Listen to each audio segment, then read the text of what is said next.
All right. Good morning to everybody. I hope everyone is doing well. It's great to see your faces, even though it's through Zoom. All right. But it's good to see everybody. Good morning. I am Dr. Mordecai Brownlee. I serve as co-chair of this advisory council. It is October 19th. The time now is 12:06 a.m. And I will call the ApplyTexas Advisory Committee meeting to order. This meeting is being held via Zoom. Please be aware that although we are meeting via Zoom, this meeting is still being broadcast via the internet as an open meeting. We will now take roll call of committee members to confirm a quorum is present to conduct the meeting. My apologies in advance if I mispronounce anyone's name. Paula Arredondo, Texas State Technical College. Present. Chantel Blake, Dallas College, Cedar Valley.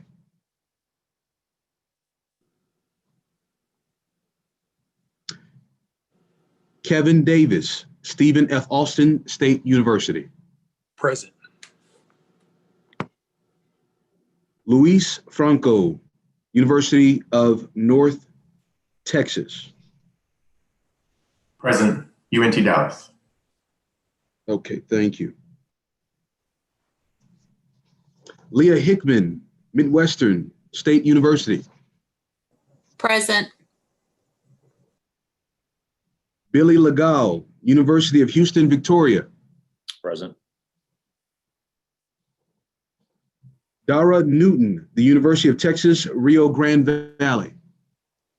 Present. Scott Bennett, Lee College. Present. Myself, Mordecai Brownlee, co-chair, St. Philip's College, present. Todd Fields, Collin College. Present. Jamie Hansard. Present. Okay, how do you say your last name, Jamie? It's Hansard. Thank you.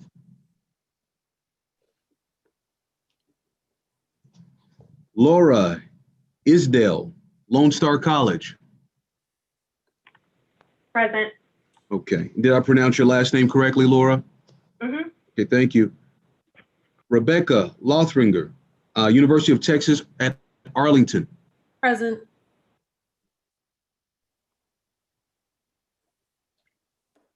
Idra Palias, Houston Community College. Present. Okay, and how do you pronounce your last name? Pelaez. Pelaez. Thank you, Ms. Pelaez. Becky Sargent, Hardin Simmons University. Present. Julia Vickery, Midland College. Present.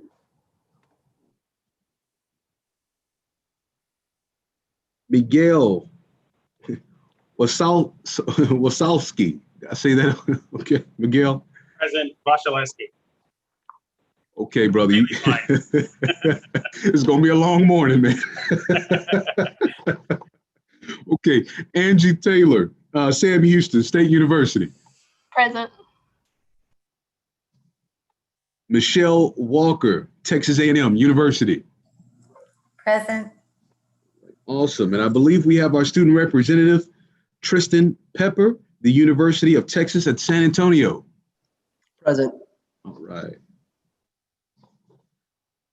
Okay, and I believe that we have members of the ApplyTexas technical team with us at this time. Lorraine Avellino.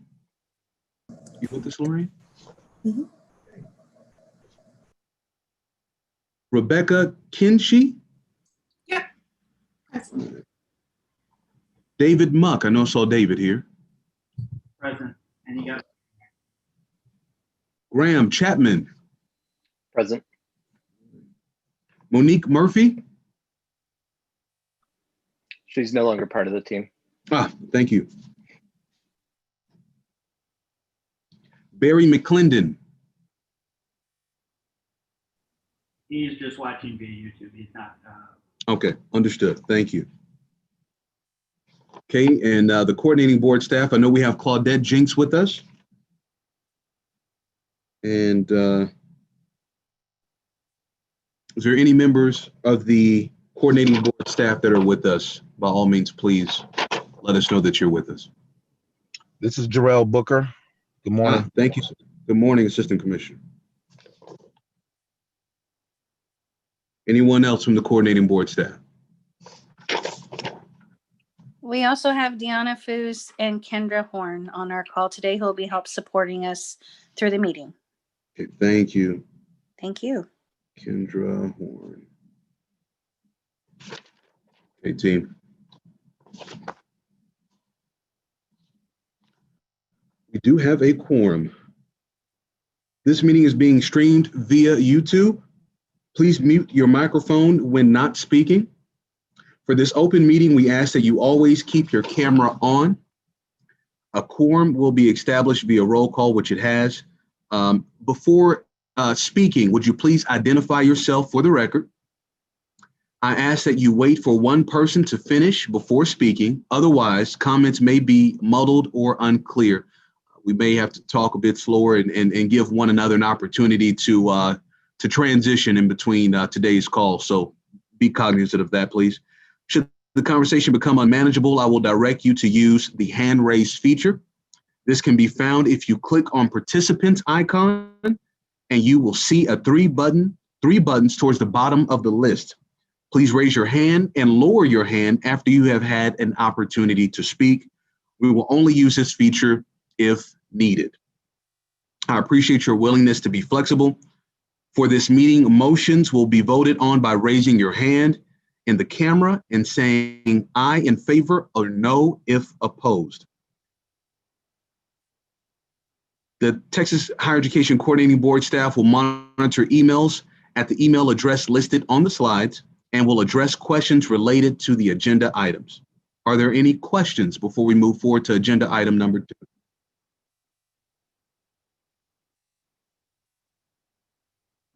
All right, let's move forward to agenda item number 2, acknowledgement of members finishing their terms. We want to take the opportunity to acknowledge the great work of the committee and our 4-year co-chair, Rebecca Lothringer. And just more than anything, we had planned prior to COVID-19 an opportunity to honor Rebecca on site. However, COVID-19 has happened, and it's great to see everyone's faces.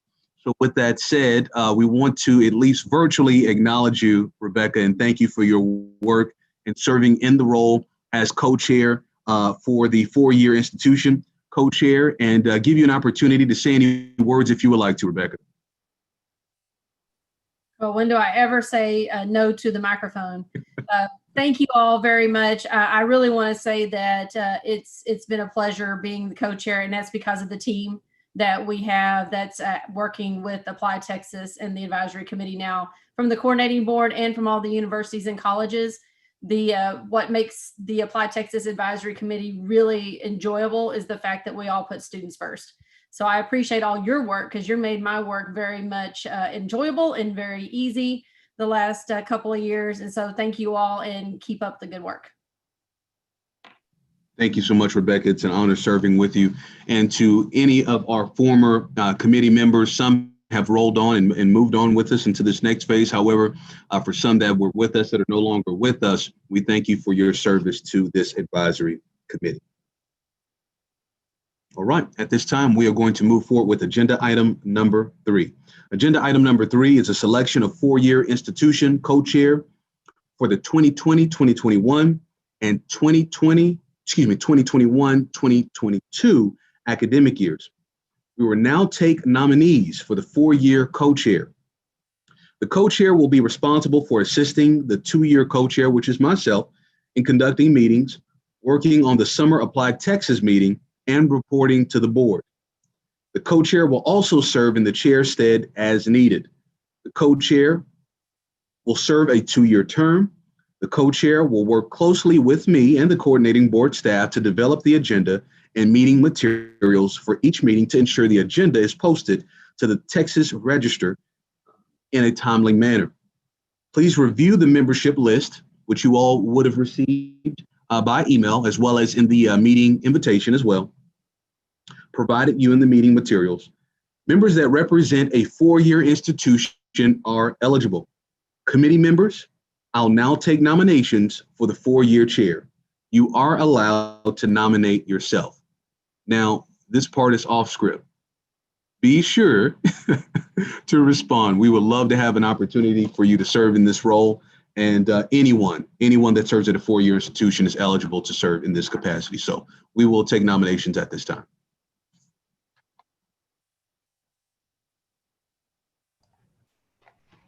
If she's willing, I would nominate Jamie Hansard, Texas Tech.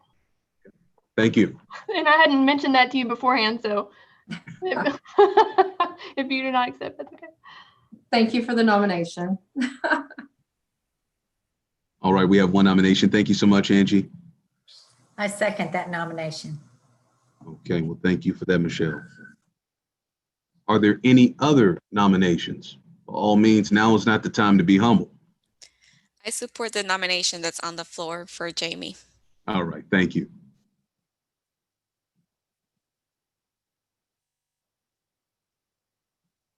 Are there any others? We'll allow a few more seconds just in case you're thinking through it. Are there any more nominations for the four-year co-chair?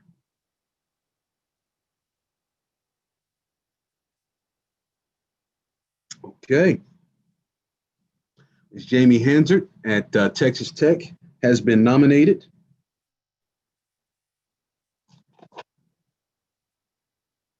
And I believe I will have to go through this again just to make sure. Do I have a motion to accept Jamie Hansard as the nominee as co-chair?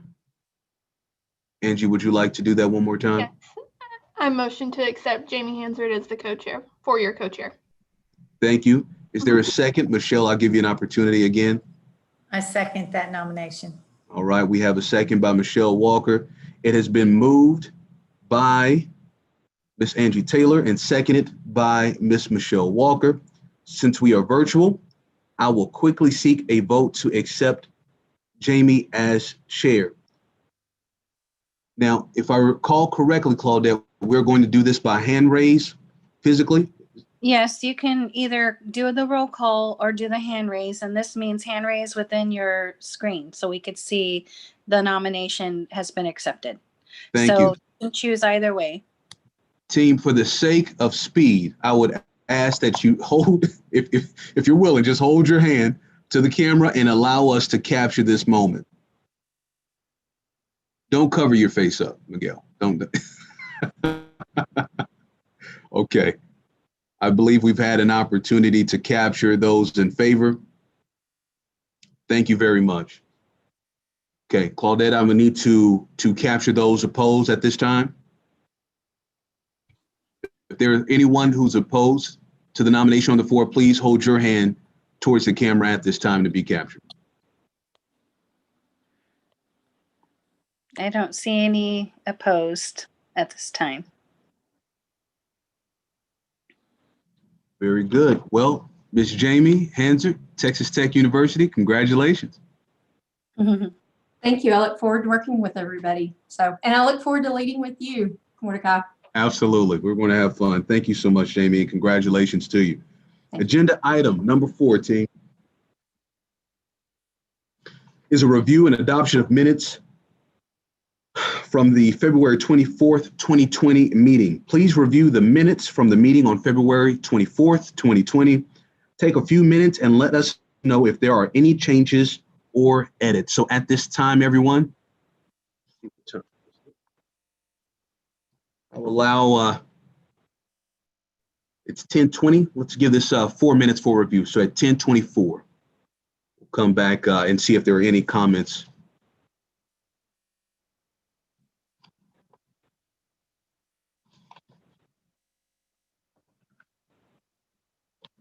And again, this information was sent previously by meeting invitation and the attachments, as well as by email. And a thank you to everyone at the coordinating board for making this morning's meeting a reality.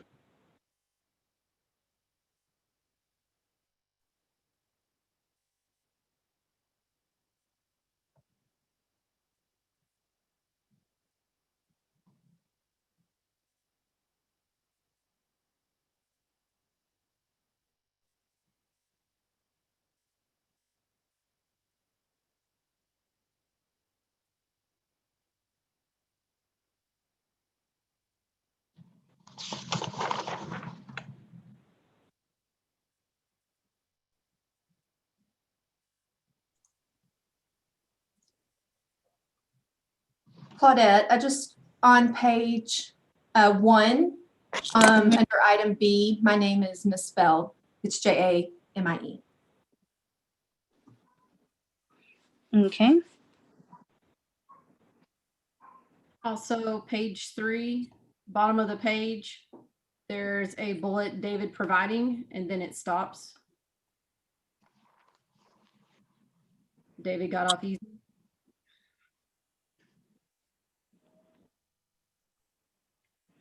Thank I you know for there that. was And team, be sure to, before you make your comment, to say your name and just for the record, it's just something we have to get used to.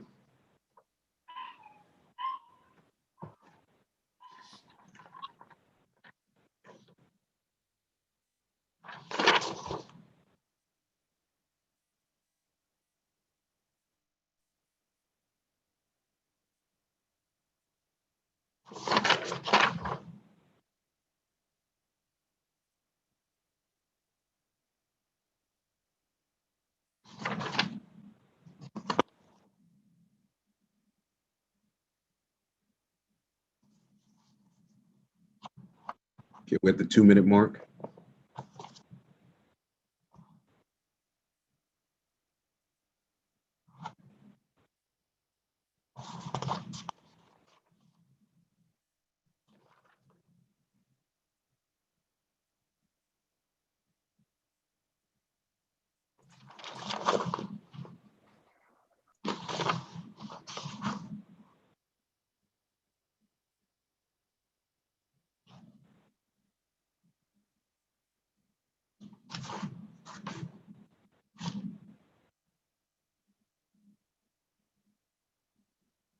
This is Mordecai Brownlee. Claudette, is it too late to make a change to the ApplyTexas Advisory Committee annual report? Yes. I would imagine. Okay. Is there something in the report that's not? Just St. Philip's, just that one L in St. Philip's. It's easy on that autocorrect to do 2 L's. Yeah. Okay. We're at the 1-minute mark. Does anybody need any more time to review?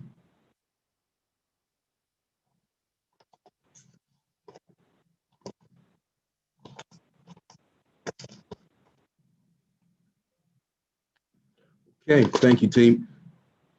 Do I have a motion for the approval of the minutes? Once corrected. Oh, once corrected. That's right. Thank you, Claudette. Once corrected. Do I have a motion for approval of minutes? This is Kevin Davis, Stephen F. Austin State University. I motion that the minutes be approved as read once corrected. Thank you, Kevin. Is there a second? This is Dara Newton. I second that motion. Thank you, Darren. Members, once again, by show of hands, if you can hold your hand to the camera, if you are in favor of the approval of the minutes, and hold it there for us, please.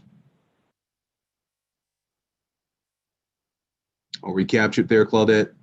Thank you so much. Anyone opposed? Please raise your hand at this time. Thank you very much. Motion passes. We are now moving to agenda item number 5. Agenda item number 5 is a discussion of the June 17th, 2020 ApplyTexas virtual workshop. David, would you be so kind to provide us an update of the virtual workshop? Also, certainly Rebecca, by all means too, feel free to chime in as well. And this was in lieu of the normal TACRO conference that happens every year. So we just wanted to give you guys an opportunity. David, if you had just a quick summary of what happened as far as the 2 workshops that were provided for the virtually for ApplyTexas. Sure. We conducted 2 sessions on that day, going through some of the changes we made. David, I'm not sure. Am I the only one having difficulty hearing David? Okay, David, I think we're having an issue hearing your microphone, my friend.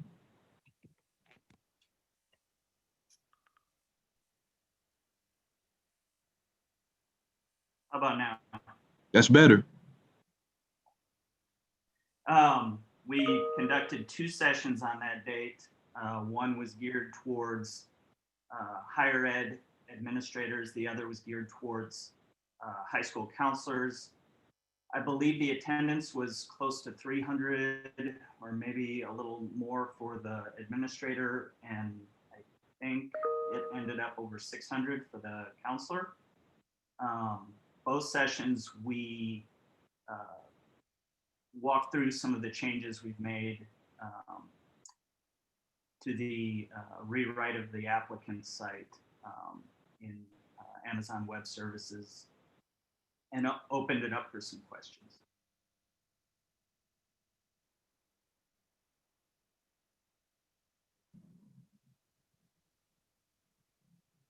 This is Rebecca Lawturner. The only thing I think I would like to add to the overall report, this is 2 things. First, thank you to TACRO for their support in changing this to an online environment. We used their system to do that, and one of their executive officers actually helped set this all up. So really want to make sure they're recognized. And second, this was well received. After the 2 workshops completed, I did receive some feedback from both the higher ed side and the high school counselor side. They appreciated the opportunity to see this workshop virtually, and they also had good comments, some of which I sent to David for him to be able to see. But I think it was well received and it went very well. Thank you for that, Rebecca. Thank you for that, David. Are there any additional comments on the matter? And then we'll open it up to questions, because I have one question for you, David. Any additional comments? I would also note that we had some great suggestions from both groups come out of that presentation. Okay, thank you. Thank you for that, David. So David, here's my question. Could you provide us with an update on where we stand today with the go live of our Amazon Web Service ApplyTexas application? Sure. Actually, Mordecai, I'll field that one. This is Graham Chapman. Oh, thank you, Graham. Yep, I'm with the ApplyTexas team. So we are making the most of the opportunity that was created by not going live last summer to make sure that we have a longer ramp and fuller engagement as we prepare for go live this year. So we are planning to go live with the new platform this summer as part of the normal cycle change. But as we get into that, we are planning periods of early access for those of you who are interested in participating starting mid-spring. So sort of an alpha period for, let's call it the bravest among you to have early access, probably in an end of February, beginning of March timeframe, leading into a wider early access preview March, April, leaving into full preview access for May. We got great feedback last year as we did those summer sessions. We want to extend those opportunities to be, sort of earlier, more in depth, more often. So that's the plan. We are also making some changes behind the scenes. We've been at this project for a while. We've learned a lot as we've done it. And so we're building in some of our best lessons learned kind of across the board, so that as we go live with this new thing, it'll be more sustainable for the team.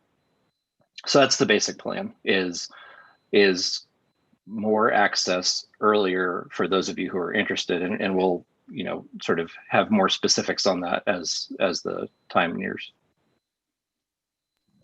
Okay, thank you for that, Graham. So it's Mordecai Brownlee once again. So just out of curiosity, if anyone is interested, Graham, when do you want them to engage with you all and being a part of that test team? We would like to hear from you anytime, and we will start soliciting for participation probably at the end of the calendar year. So January is when we're really going to start reaching out in earnest for sort of late February participation. Thank you for that, sir. Are there any additional questions on this agenda item? Go for it, Rebecca. This is Rebecca Lothner, UTA. So Graham, I have a comment and then a question. maybe two questions. So the change to not go live this summer was a surprise to not only the advisory committee, but to all of those in attendance and across the state. A number of folks have reached out to me and expressed their dismay at the fact that we have not been able to go live with ApplyTexas on the new AWS platform. My questions are this. One, can you explain to the advisory committee what happened that caused us to pull back when we were planning that morning to go live and then that afternoon not go live any longer? And secondly, will there be something we can get out to the broader population that will explain to especially the universities, but also the high schools are asking what happened so they'll understand better what's happening and where we're going? Yeah, thank you for your question, Rebecca. What happened is some combination of feedback at the end that we simply were not ready to go live. And above all, we have an obligation for this application in production to work flawlessly. And, of course, some of that was compounded by the pandemic that started mid-spring. So we had a pretty ambitious project on our hands to complete this transition and thought we were on course, but faced a lot of setbacks and probably were a little too optimistic. In hindsight, we should have had clearer go, no go decisions earlier than they occurred. And of course, this year we will have more obvious formal decision points sort of monthly as we near go live. So we won't surprise anybody. But that's it in a nutshell. We felt an obligation to go live. We did everything we could to make that happen, and we realized it simply would not have been the responsible choice. And so we fell back to the platform that we knew would serve the needs of the state this year.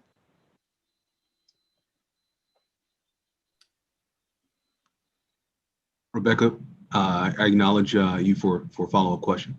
Thank you, Rebecca Lothmer, UTA. Follow-up question for you, Graham. What are our chances of really and truly going live this year? Again, having a lot of comments and questions being directed toward me as past co-chair. Many of the universities are starting to look at alternative applications. Some have already gone to alternative applications. So in trying to answer these questions, what are our chances of being actually live this year with AWS? We will definitely go live this year. And as a committee, you will see that progress as we run through the spring process of sort of early access and all the rest of what I laid out. It will be clear by sometime like the beginning of May. There will be no ambiguity about our readiness. That will be mostly about creating an opportunity for institutions to be ready for the change. We're trying to make this as seamless as possible. There is always something complicated, so I don't want to get deep in a rabbit hole, but even as we talk about making the change at the cycle time change, of course, we've got overlapping cycles. And so we need to be very careful about how we coordinate all of this change. The goal right now is to move everything to the new platform, including old cycle in progress, so that neither your institutions nor applicants have to have a foot in both worlds at once. We still have some things to sort through with all of that. So that kind of stuff, expect that we'll get deeper into the nitty gritty about that.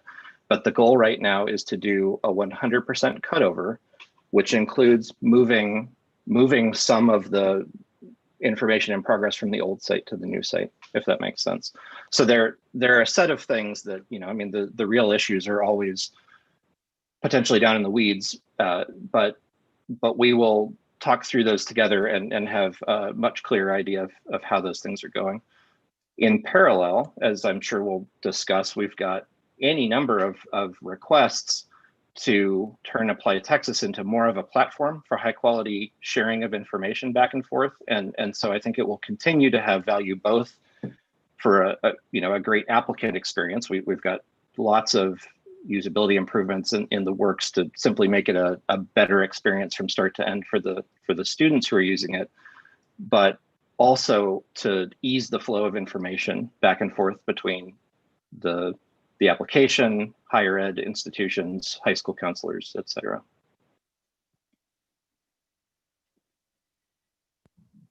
Thank you for that. Are there any follow-up questions or comments? Michelle Walker. Shell Walker, Texas A&M.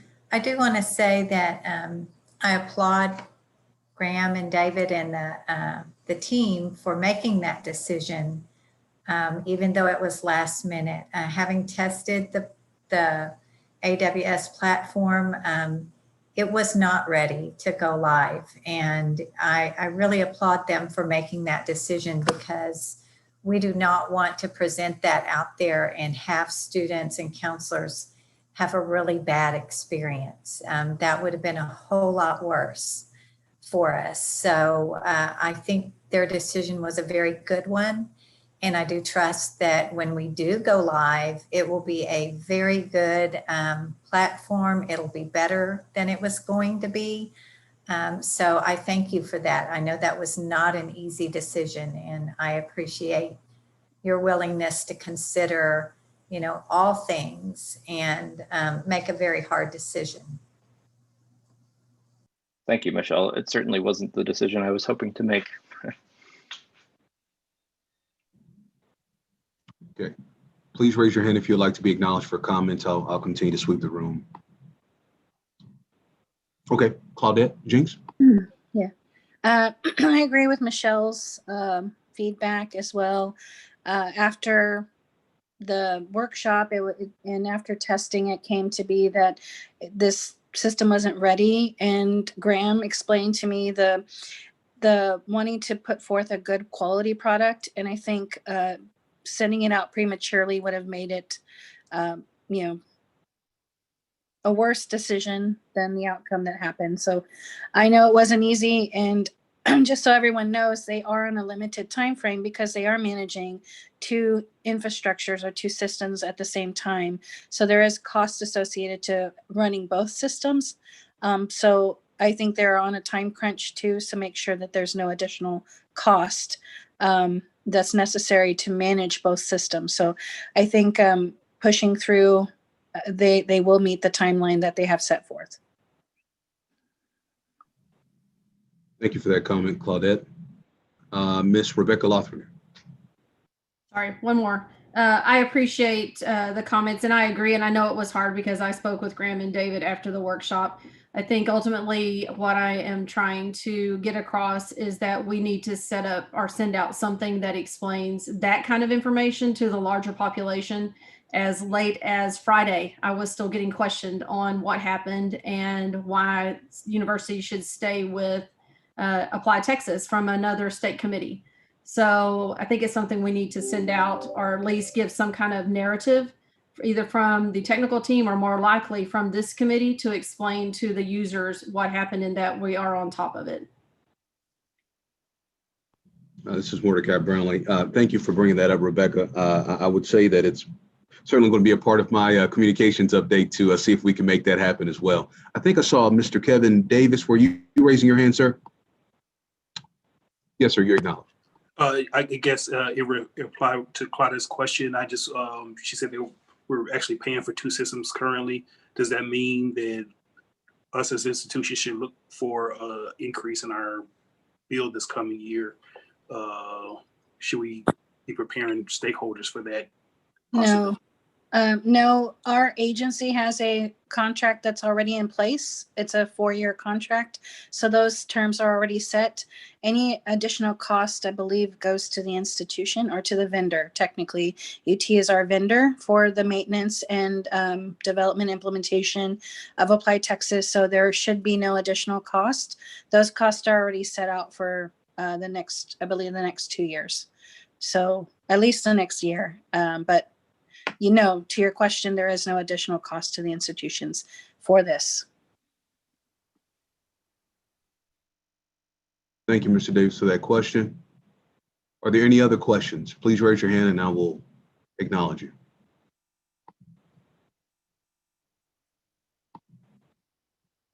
Very good. Having no questions at this time, we will move forward to agenda item number 6. Agenda item number 6 is an update on the annual report to the board. And now is the time for me to provide you all a quick briefing of what will be shared on, matter of fact, this week. Wow, all the time is So later this week, Rebecca Lothringer and I will be presenting the annual report that was provided to you all by email. I won't read each line one by one. I will provide a brief overview, and if you all have any questions, by all means, please let me know, or any comments. We'll share the purpose of the committee. The reporting period will be from September 2019 to August 2020. Again, Rebecca Lothringer served as the university co-chair, along with myself as the Community State and Technical College co-chair. And then the list of the 2019-2020 academic year committee members will be attached as well. We met 3 times.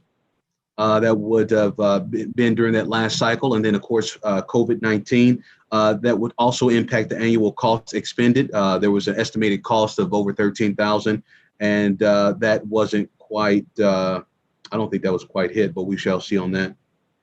Any comments on that piece, Claudette? Am I reading that correctly? It was all estimated at $13,284, but with 3 meetings, I'm not sure if.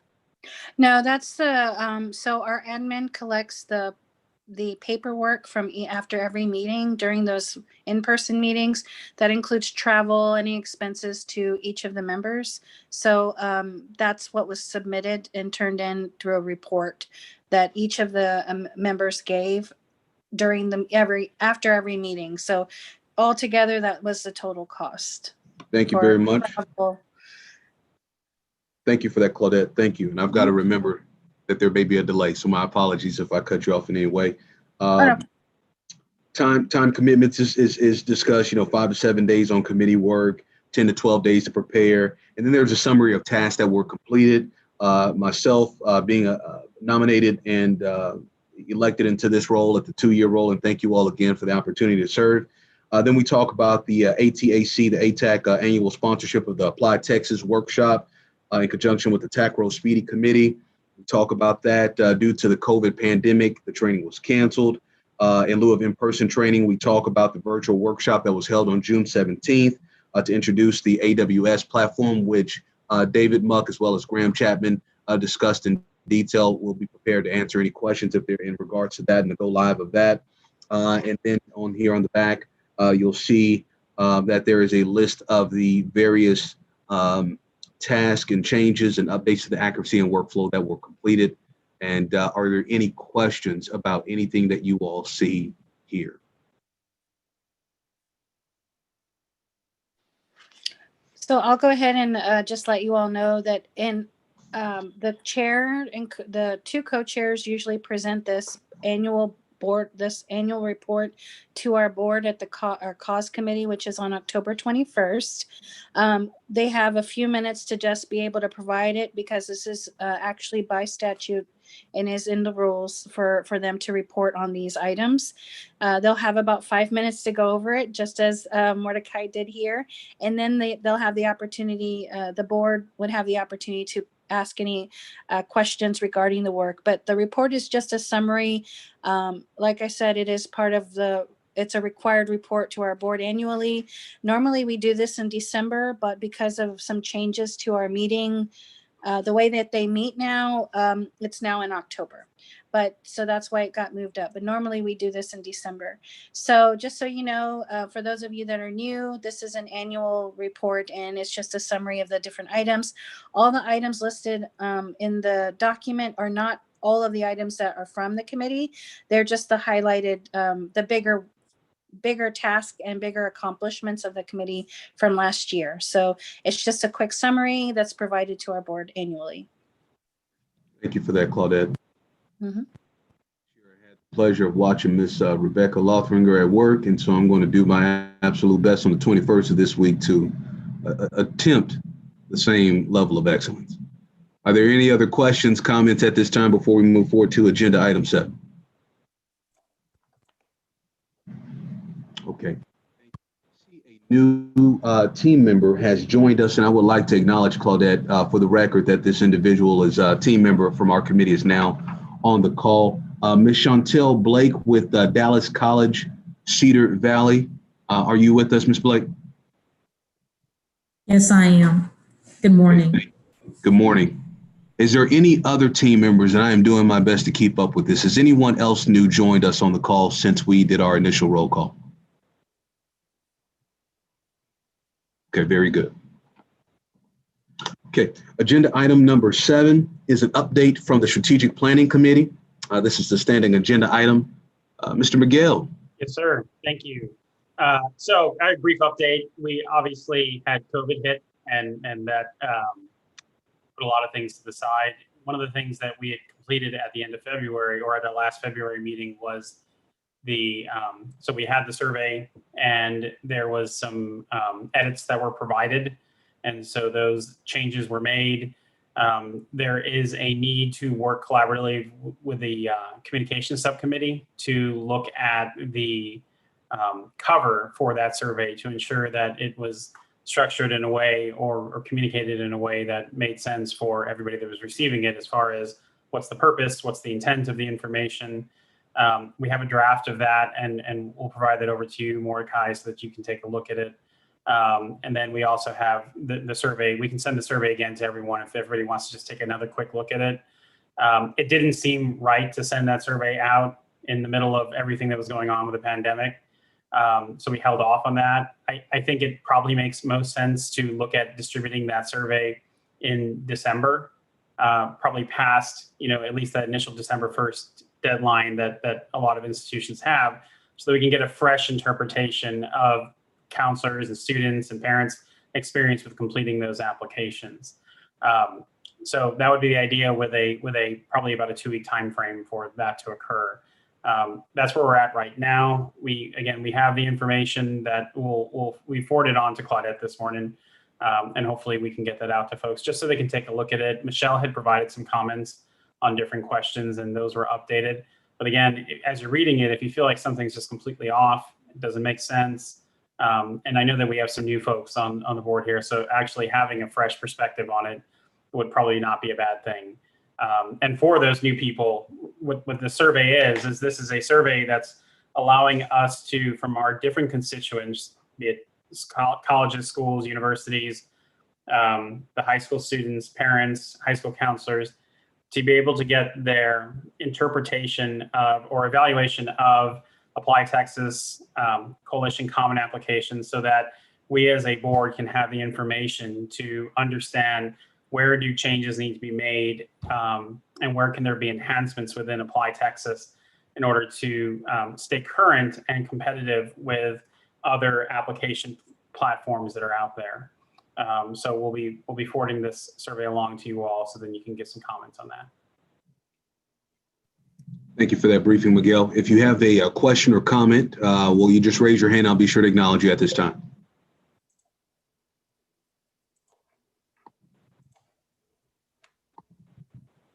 Okay, I don't see any hands at this time. Thank you, Miguel, for that briefing. We appreciate it, sir. At this time, agenda item number 8 is an update from the Communications Committee. This is a standing agenda item, and I will provide that briefing. So pre-COVID, the subcommittee had a consensus to build out a template for the email to the constituents of ApplyTexas regarding our commitment and the purpose to serve our constituency through ApplyTexas. And so that's where we were at that particular time. And then, of course, the pandemic began. And then along with that period, we also had, as has been briefed today to the committee, this from Graham and from David in regards to what happened with the AWS and the halt of the go live.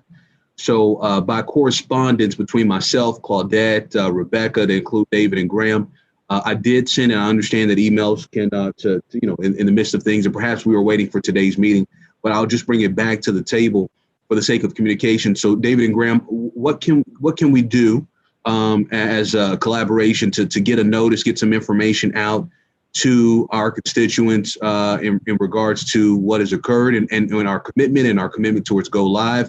And also, has there been any information that's been shared that I may not be aware of in terms of the release of information regarding the halt of the go live, or the postponement, I should say, of the go live? To answer the first, this is Graham. To answer the first question, I'd be happy to prepare something for Mordecai for you to review and pass along. David, do you want to talk more about the sort of institution level communications that occurred? Yes, following the decision not to go live this cycle, we did send out, we sent something out to all our administrative users that we've got a couple lists that we maintain. We additionally sent out communications to everyone that attended the morning session and then separately the afternoon session, letting them know that we were delaying it. And I think that covered it. We communicated with everyone. Thank you for that, David. So Graham, that we can connect offline and put something together so we can get something out as soon as possible. That'd be greatly appreciated. That sounds great. Okay. All right. Thank you, sir. Any hands, please, by any means, raise your hand if you would like to be acknowledged for a comment or question.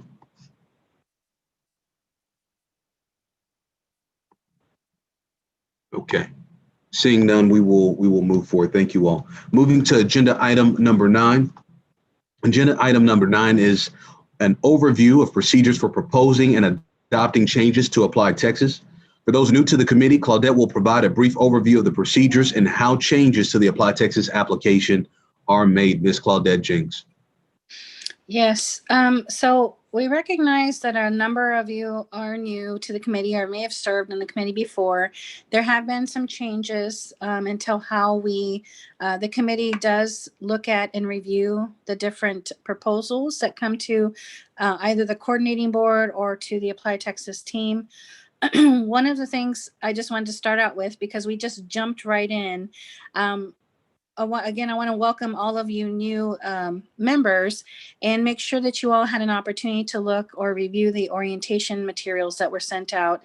That gives you more of an understanding of what the purpose of the committee is. And it also goes through like why we do some of the things that we do. So I encourage you, if you had not, my colleague Deanna Foos did send out an email on my behalf, and she should have received the orientation materials. And in there is just the statutes and the rules that really describe the work. With that said, the committee has, over the years that I've overseen it, has looked at and developed a process. Now we still are in the process of kind of working through that, but there is more of a solidified process in how the committee reviews the different requests that come in to the agency or to the ApplyTexas team. And so one of those things that they do is we have a form that's both on an online form within the ApplyTexas administrative suite, but there is also where you can do things online and just enter in the information. But there is also a hard copy form that was developed for any new requests that come in. A lot of times the committee was receiving an email about something specific, either a language change or something that they wanted to add to the application itself. And we have all of these different 8 applications. So to streamline that process, over time, there was a form that was developed. And so we do send out the hard copy form if they do not have access to the administrative suite. So with that said, we use the forms to kind of document and also follow up on that process. I do have one that I'll be giving you an example here later on, but we do have a form for those of you that are new and not familiar, but there is a form that we have people fill out. That the form is really intended to kind of see why they think this change is necessary, to have a contact to go back to in order to understand the changes if the change is unclear or the request for change is unclear. And we also have this where we can make note of what happened, whether it was deferred to next cycle, whether it was done this cycle. Again, those processes are still in development, but we're trying to really streamline it a little bit better and document it a little bit better as well. A lot of the people on this committee have been on and off the committee at some point in time and remember certain things, but we don't have all the historical knowledge. So the form is really to kind of document those things as well. So I just wanted to let you know that's how we receive different changes or requests to the application is through these forms, either online through administrative suite in ApplyTexas or through this hard copy form. With that said, the forms do come to us at the agency or they go to ApplyTexas team. So David and the tech team, the ApplyTexas technical team does review each of the requests. And at that point, that's where you have discussion about the request. And David and the team can also say and assess, here's what might be needed in order to make these changes. We might need more information from the requester. So at that point, that's where the discussion that's going to be happening here soon really goes to. Just understanding what the purpose, and then there's throughout the year a point of prioritizing these different requests. Is it something that is necessary and urgent? If it is, then that should be priority. And so that's really the purpose of how we organize the agenda, is coming forth and thinking about what's been proposed, organizing it throughout the time, and then setting it as a priority for next cycle. And the next application cycle for the next 22-23 school year. So are there any questions about that? Please raise your hand at this time and I'll be sure to acknowledge you.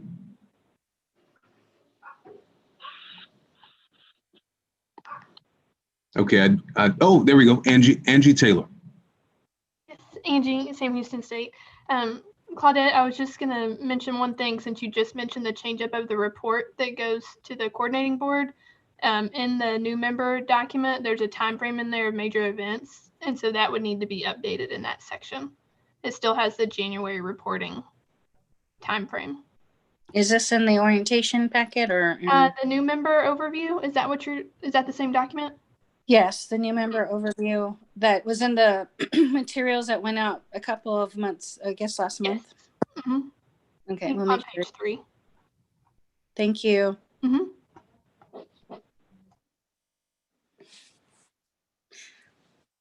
If there's anyone else with a comment or question, by all means, please raise your hand and I'll be sure to acknowledge you.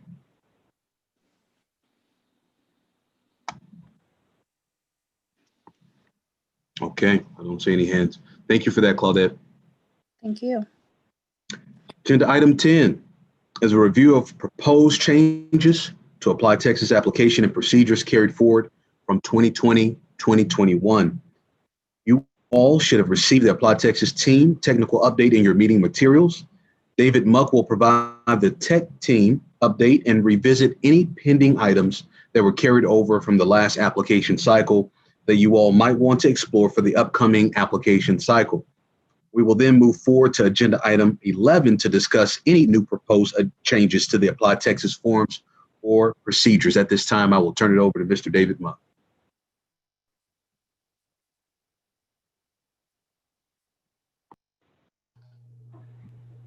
Thank you, Mordecai. These first two items are just sort of standing items. I want to remind everyone that we, in addition to our standard 6 p.m. Application delivery, we do have additional times of 7 a.m. and 12 p.m. for anyone that would like to take an advantage. We'd be happy to add anyone if you want to get your applications transmitted more frequently. There's also some flexibility versus Monday through Friday versus weekend that we're happy to make work. We also want to encourage more high schools to participate in the transcript request service. We've got an ongoing collaboration with the Texas Education Agency for those high schools that are participating and colleges that are participating. When an applicant completes an application, if both the high school and college are participating, we offer them the chance to request their transcript to be sent to the college. And we just want to encourage more folks to participate. Numbers update, the fall 2020 semester, we are currently down 4% in submitted applications compared to the same time a year ago. 4-year submissions have stayed steady. 2-year submissions are down 11%. There are a few applications still open at this time, so those numbers are incomplete. And for the fall 2021 semester that we made available July 1st, Right now, we're currently down 34% actually, 34% on submitted applications compared to the same time 1 year ago. Questions on any of those numbers?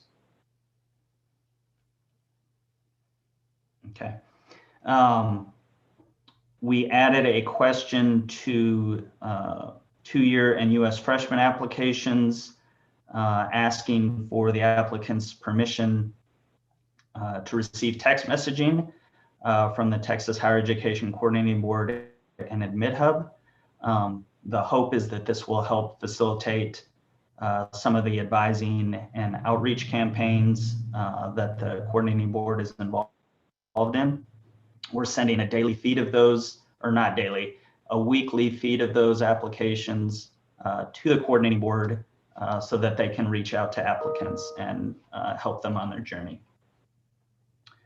And then the last update I've got, fraudulent applications are continuing to be a problem, especially for two-year institutions. And they seem to be targeting a group of two-year institutions.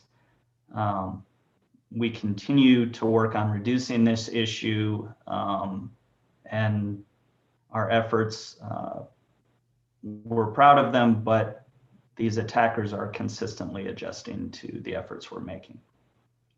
Questions on that item? I see a question from Rebecca Lothringer.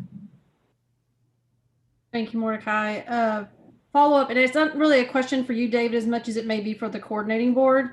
With the permission to be texted, the students who are who have opted in for the permission to be texted, the comment was made that this would help them along their journey. Claudette, maybe you know, has there been any efforts with texting students just to continue to finalize and submit their applications? I know we are seeing, we are down across the board with the applications for, especially for the fall, and high school counselors have mentioned that in light of COVID-19 and trying to figure out where their students are learning and how to get their students back into class or virtually into class, they really have not had time to do a lot of the college going exercises they would normally do this time of year. Can the coordinating board through this effort help at all with providing reminders to students that this is the time to apply or something like that? Thank you, Rebecca. So I'll share with you how this all began. This is one of those tools that we're using to expand services due to COVID. I'm working in partnership with one of our colleagues, Erin Willig. She oversees this, what's called the ADV, Virtual Advising Project. And so how this is working is we work together to add in a statement in the ApplyTexas application. So somewhere in the first place, I believe it's in the application, because it couldn't be in the profile because you couldn't find the student. And David might be able to provide more of an accurate explanation, but we have it within the actual application. So if they click yes or opt in, then they can receive text messaging. The text messaging is through a campaign, like some sort of campaign that'll do get the student engaged and have communications from that. So it does follow up on different action items like applying, like the financial aid, like other things, other key topic areas to help and guide the students through, or the applicant through the process. And so right now we're really looking and targeting those rising freshmen, incoming freshmen to college. So that's where the target is right now. So that's going to be starting fairly quickly. I can mention I believe it's going to be, because we're trying to make sure that they complete their application, but the first initial step is that they have to be in the application at the beginning in order to continue getting communication to complete it. So that is something that we are targeting. I don't have the exact numbers, and David, I don't know how many, if you have that number either, of how many have already opted in, because that, again, that's starting fairly quickly, but maybe he can share some of that information here shortly. But yes, that is going to be targeting specific populations that say, yes, I want to receive communications. The ADV tool is also great because if a student has a question on something and the say the virtual advising part is not answering the question, it'll get escalated to a person. And right now, our agency is building a staff of virtual advisors. They should be starting mid-November, but we do have other support that's going to be helping answer some of those questions too. So it's a very valuable tool for us as a state to utilize, so we can reach out to as many students to get them back into some sort of higher education through ApplyTexas or other steps that they need to know. So we're looking forward to seeing how this project develops. There is an evaluation that's tied to it.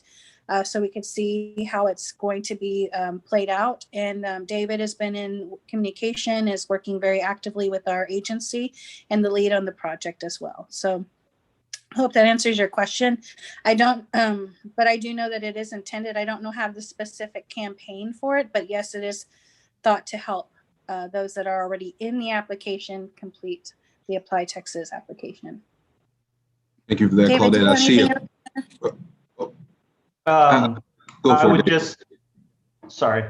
would just add, I don't have an exact number right this second, but I know as of October 1st, there were close to 120,000 applicants. Well, 120,000 applications that had opted in. So one applicant might have multiple applications.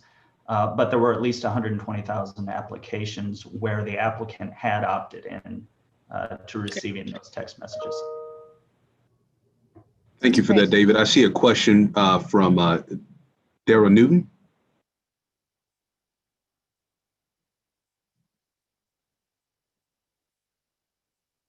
Uh-oh.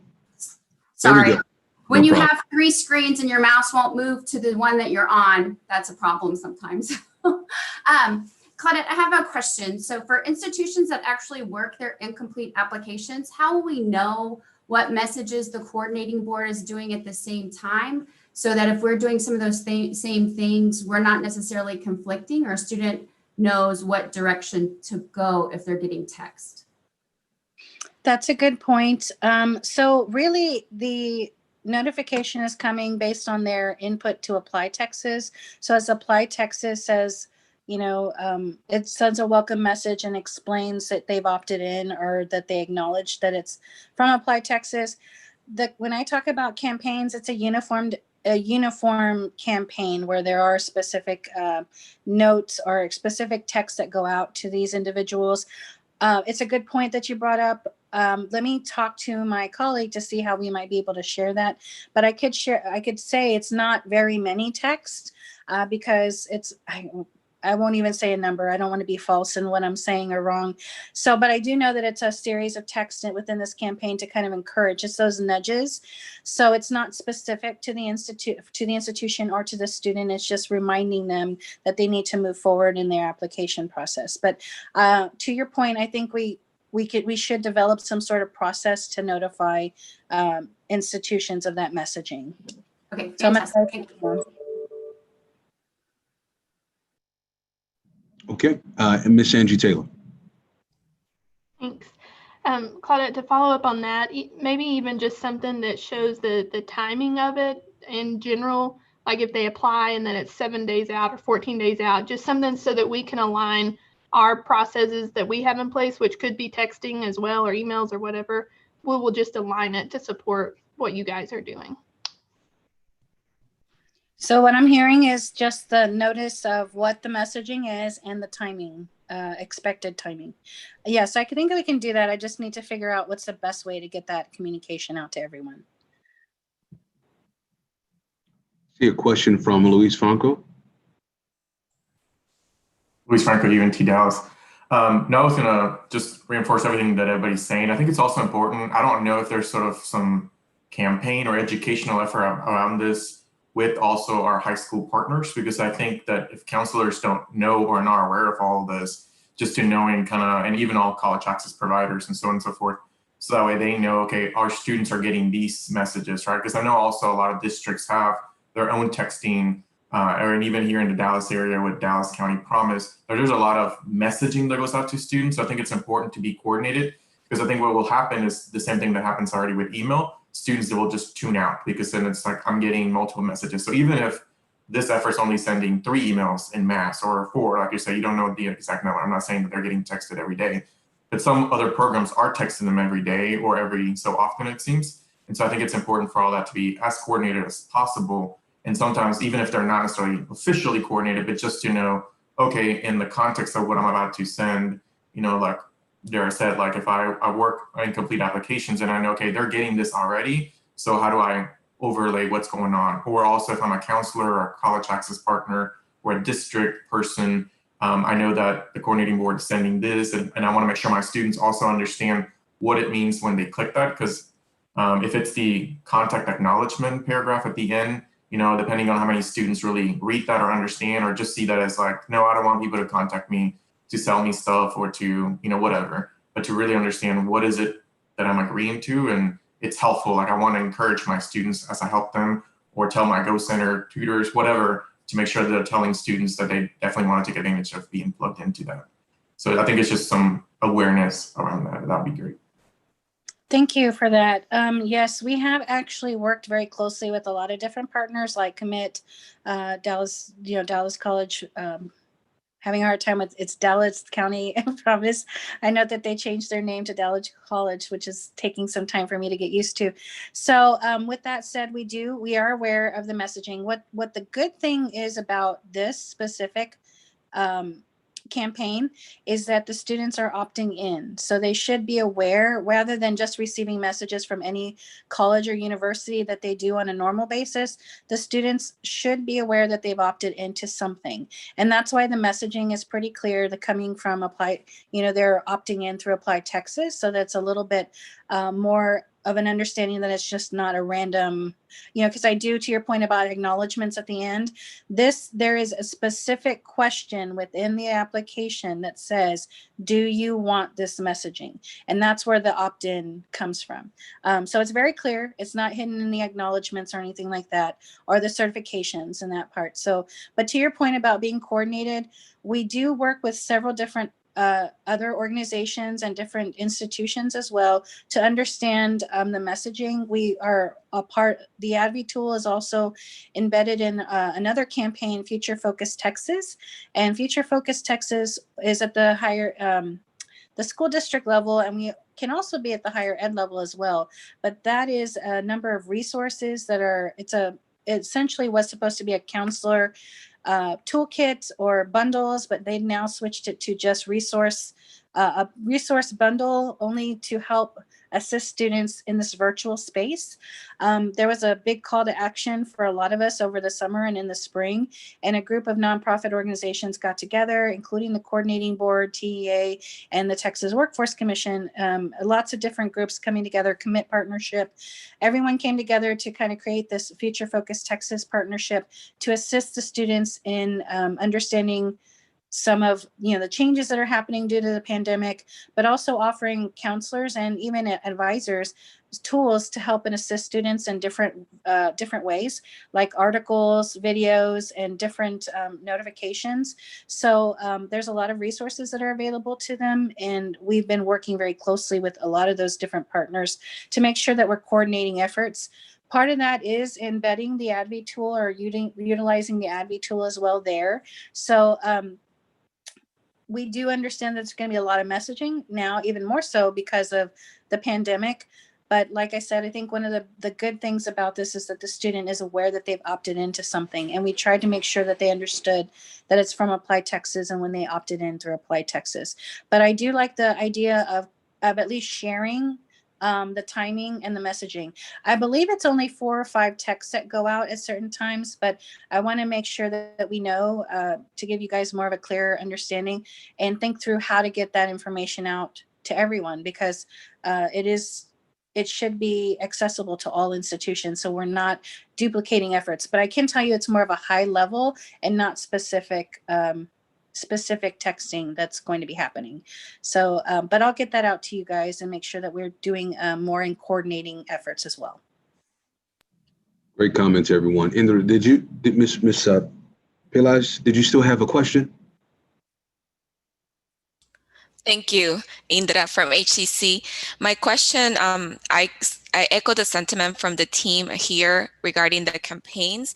And I'm also curious about knowing the results of those campaigns, the analytics, if there's some analytics behind it, so that we, do something incongruent, or we change our, campaigns based on the analytics. Thank you. Thank you for that comment. Ms. Laura Isdell.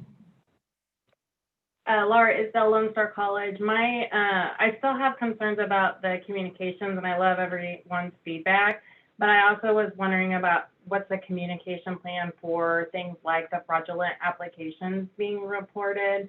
I know that we've continued to have ongoing issues with that, and David's been great, and his team. I don't know if you have a team. I'm new. But everybody has been really great to work with, but we also keep getting feedback that we're kind of the only ones. And then I'm wondering if we're the only ones because we're identifying them, and if other institutions really even know what's going on and what to look for and how to identify those fraudulent apps, and like what are the preventative measures being taken place. And then we also just recently got an email from the Texas Information Sharing and Analysis Organization. Our institution got that, notifying our institution that there is an issue with fraudulent applications going on, and they were notified through ApplyTexas. But I don't think I've seen communication come out about it, and so I apologize if I missed that. But I just want to make sure that that type of communication is going out to institutions, just so that they're aware and able to be looking for those same issues that we're seeing. And if there's a way to do that, happy to help collaborate on that or whatever. I can say that not all institutions are getting these fraudulent applications.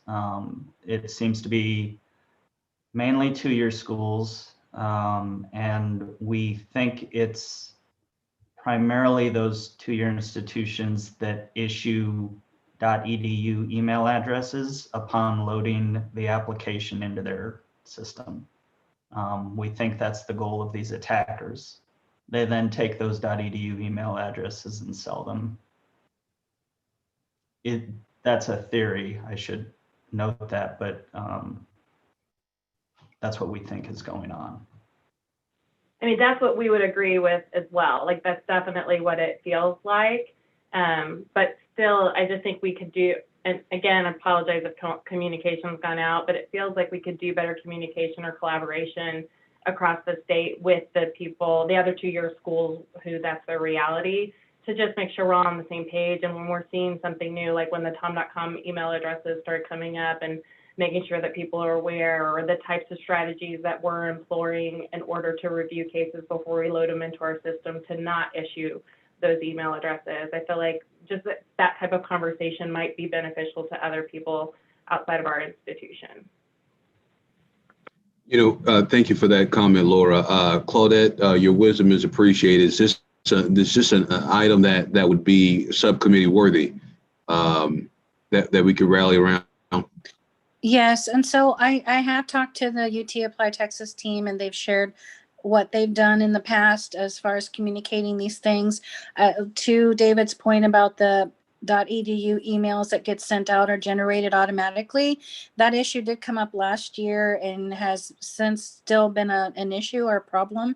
And again, that theory, but there are probably others.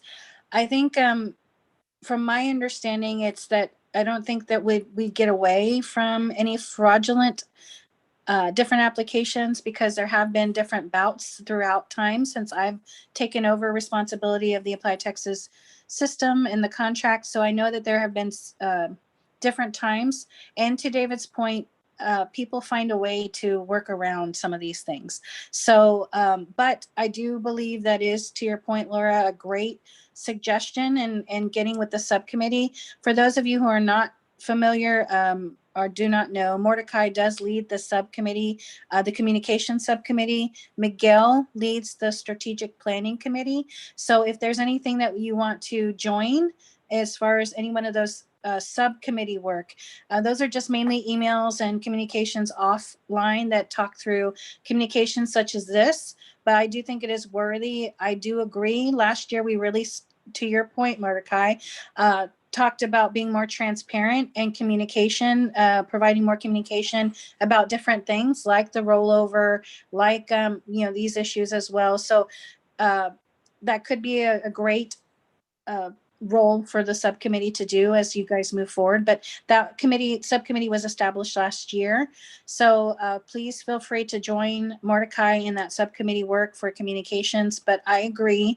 I think there does need to be some level of communication for those that are not currently in the ApplyTexas administrative suite or the counselor suite at the high school level, because there are notifications within those systems, but those that do not have access don't have that communication. So we need to find somewhere to place that communication, whether it's fraudulent, either if it's some kind of notification about fraudulent applications or new enhancements that are expected of the application.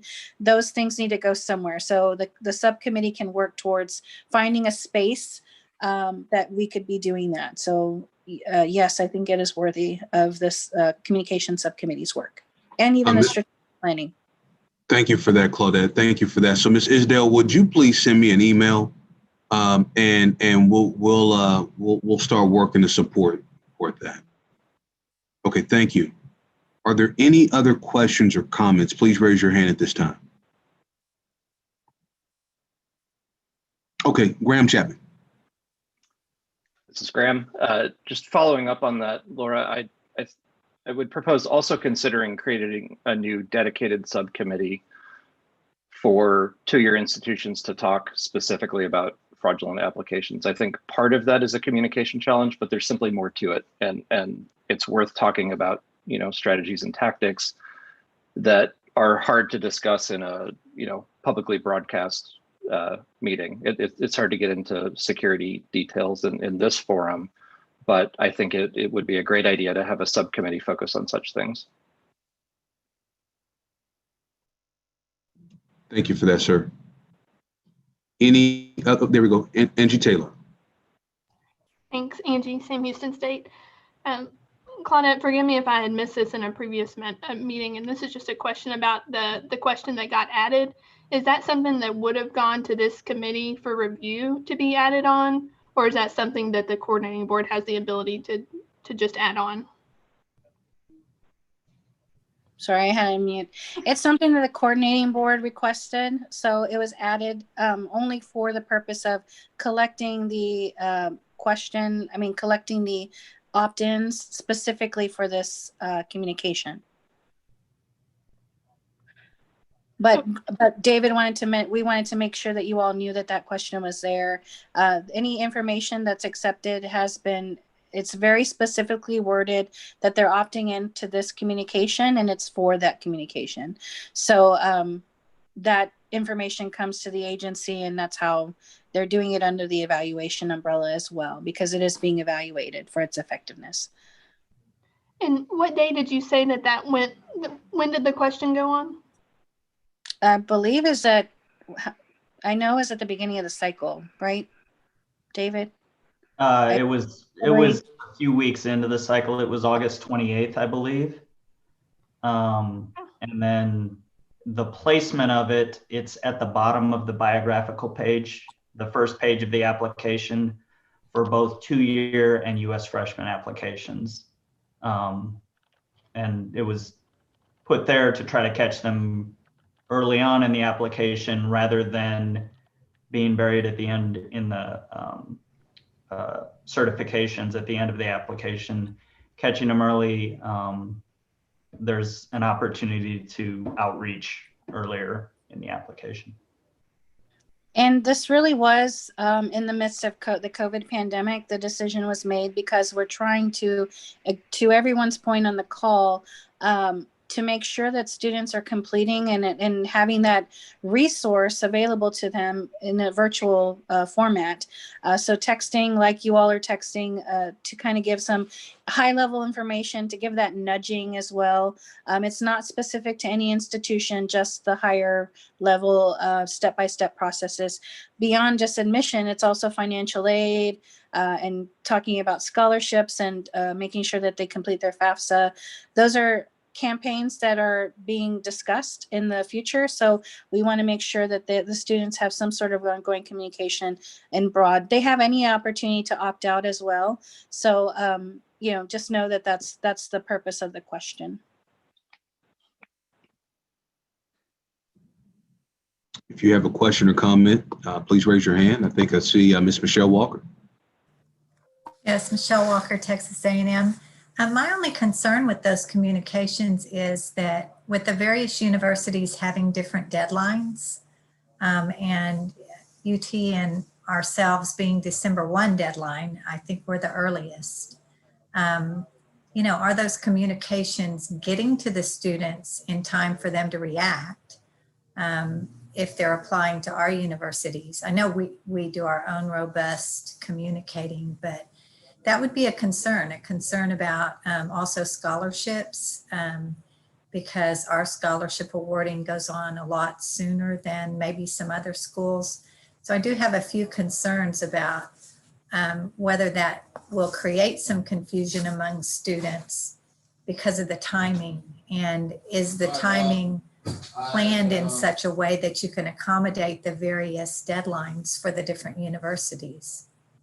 Or adjust the messaging? So I believe there's been intentional thought process on when things are going out. Like I said, I think some of the communications were supposed to happen in the next couple of weeks for the messaging out for the first, remember to apply. Like I said, it's if the communication doesn't work out, they're often able to opt out, but the different campaigns are to again nudge those students in a timely manner. But I think that there has been intentional thought process with doing things earlier rather than later. So, but I'll keep that point in mind and double check it. So, and it might be valuable to have you guys hear my colleague Erin Willig talk through and have her answer some of these specific questions. But I believe that they have been very intentional about how they're working these campaigns through this process. The first thing was to get the question in ApplyTexas because we knew that we would find people there, and then making sure that that some communication goes out. But it's a consistent communication, and through a campaign, it's not again specific to any institution, just a broad range of communication to nudge the student to complete any action. Would you all be willing to have her come and present at the next meeting? Matter of fact, I was going to recommend it to your point once we got to that point in the agenda, but absolutely, Claudette, I saw some heads shake yes on that. I think that'll be a good value add. Okay. Okay. Miss Angie Taylor. All right, just one more comment. Claudette, we do appreciate the support that you guys are thinking through and working towards. And so we certainly welcome any work that y'all are doing towards that. I think this group, you just have a really good resource of knowledge in this committee and other organizations across the state where we're in this kind of mindset and work all the time. And I think sometimes when you're going through the process, when you get a group of people like this in a room, we can say, oh, well, don't remember this and don't forget about this. And so we just want to offer up support in that manner to help the process go easily for you guys. Oh, and we appreciate that. And you guys have brought up some really good points in sharing what communication goes out. If you all have any suggestions on where or how we might be able to share that, once I get with my colleague to think through that, because what I'm hearing is you like to know what the communications are and the timing of those communications to see if it meets your school or your institutional deadlines. So that I think is a very good point. I just need to know where to put it that everyone would be able to have access to it. Whether it's in the administrative suite or something, we just need to think through that piece. So if you have any recommendations offline, please send them to me, Mordecai, or Jamie, our new four-year co-chair, and let's talk through those things for sure. And we do appreciate all the feedback. Yes.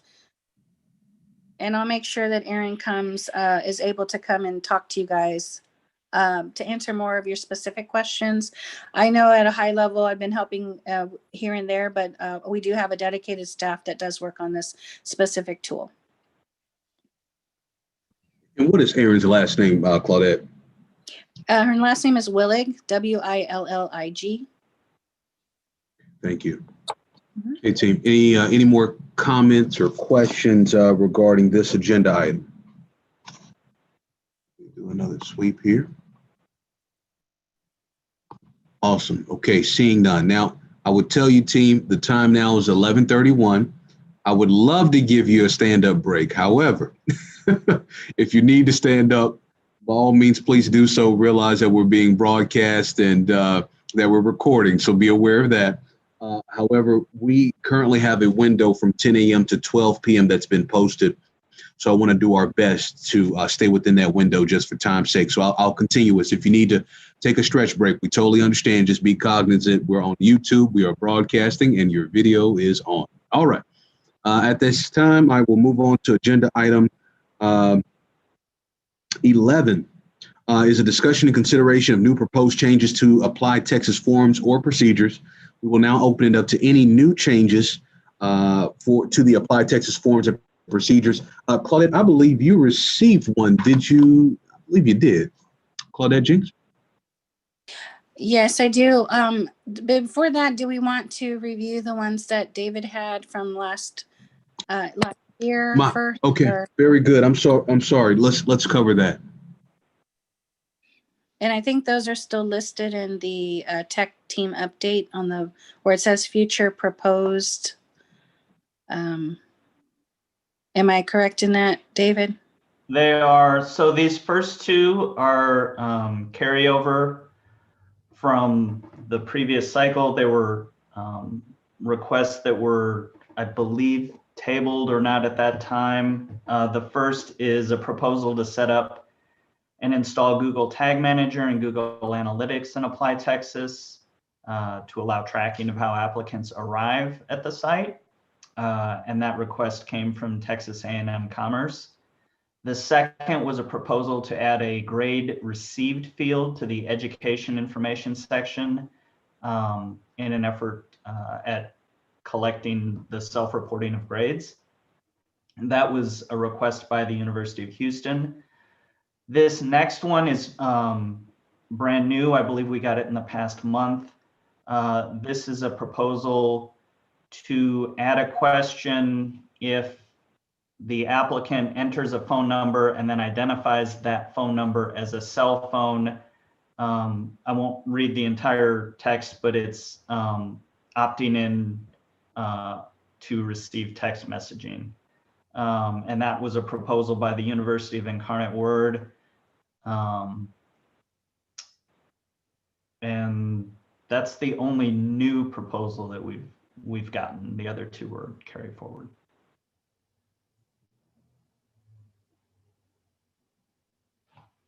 Thank you for that, David. Okay, and so I just emailed you one that I received very late yesterday, but I wanted it to go ahead and be considered for this meeting. So I just sent everyone an email, so I will read it, but you also have it in your emails just now, so I'll give it just a few seconds to get to you. But we did receive another request for consideration by the committee. And this one is from our colleague here in the agency, Mindy Nobles. She's the Assistant Director for the Workforce Division at the Coordinating Board. And she did talk to me a little bit briefly, but I asked her, like I mentioned to you guys, we have a form that kind of documents what these requests are, so you have them for historical purposes. So this request is a new request. It was submitted yesterday, and so under the brief description, it says, please specify as be specific as possible, but a brief description of the request. So the request is to provide a question that will allow students applying to public two-year colleges to self-identify in one of the Perkins 5 special populations categories. and request available local services. So it's 1, individuals with disabilities, 2, individuals from economically disadvantaged families, including low-income youth and adults, individuals preparing for non-traditional fields, single parents, including single pregnant women, out of workforce individuals, English learners, homeless individuals described in a specific section of the McKinney-Vento Homeless Assistance Act. Number 8 is youth who are in or have aged out of foster care system.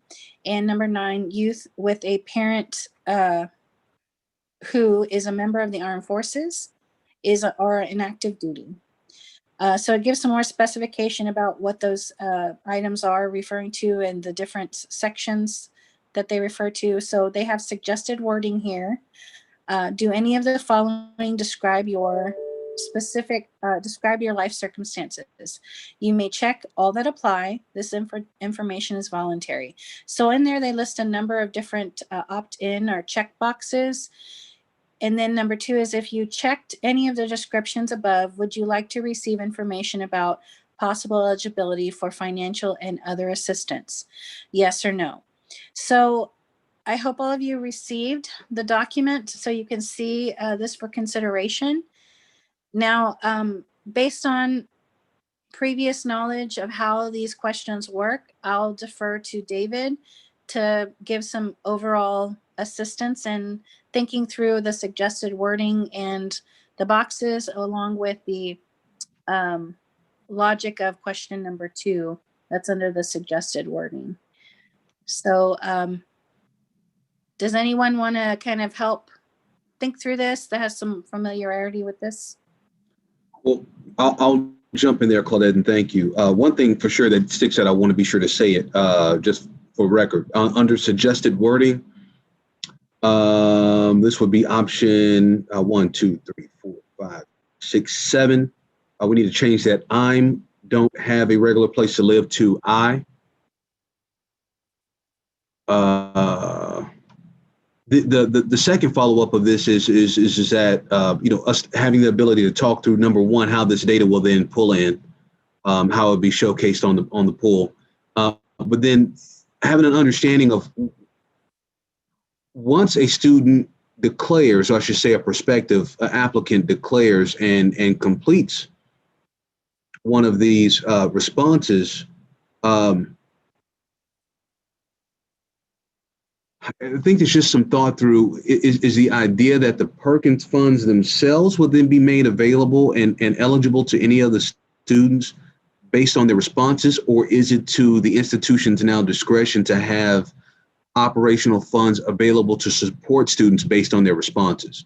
One of those being for sure is I think about I'm learning English. So can you talk me through, are there some resources that just may not be aware of, or some expansions of Perkins funds, or just talk us through once a student responds, what's the next steps for the institution in terms of funding that response or supporting that response? So I have my colleague on standby. I'm hoping she'd be able to email me or connect with me, but I did send her the meeting information so that she might log in and be able to answer some of these. But if you want to put a pin in your question, and then if there are any other questions, we can kind of collect those and then ask my colleague if she's able to get on. She told me she was going to be listening in, and I wasn't sure. It looks like she may be busy at this time. Oh, wait, she is typing me. Hold on. Okay, while that's happening, Claudette, I see a question, Michelle Walker. Michelle Walker, Texas A&M. I noticed at the bottom of the form that she checked 2-year institutions, freshman, transfer, and readmit as well. But in her, at the top of the form, she notes that this is just for 2-year institutions.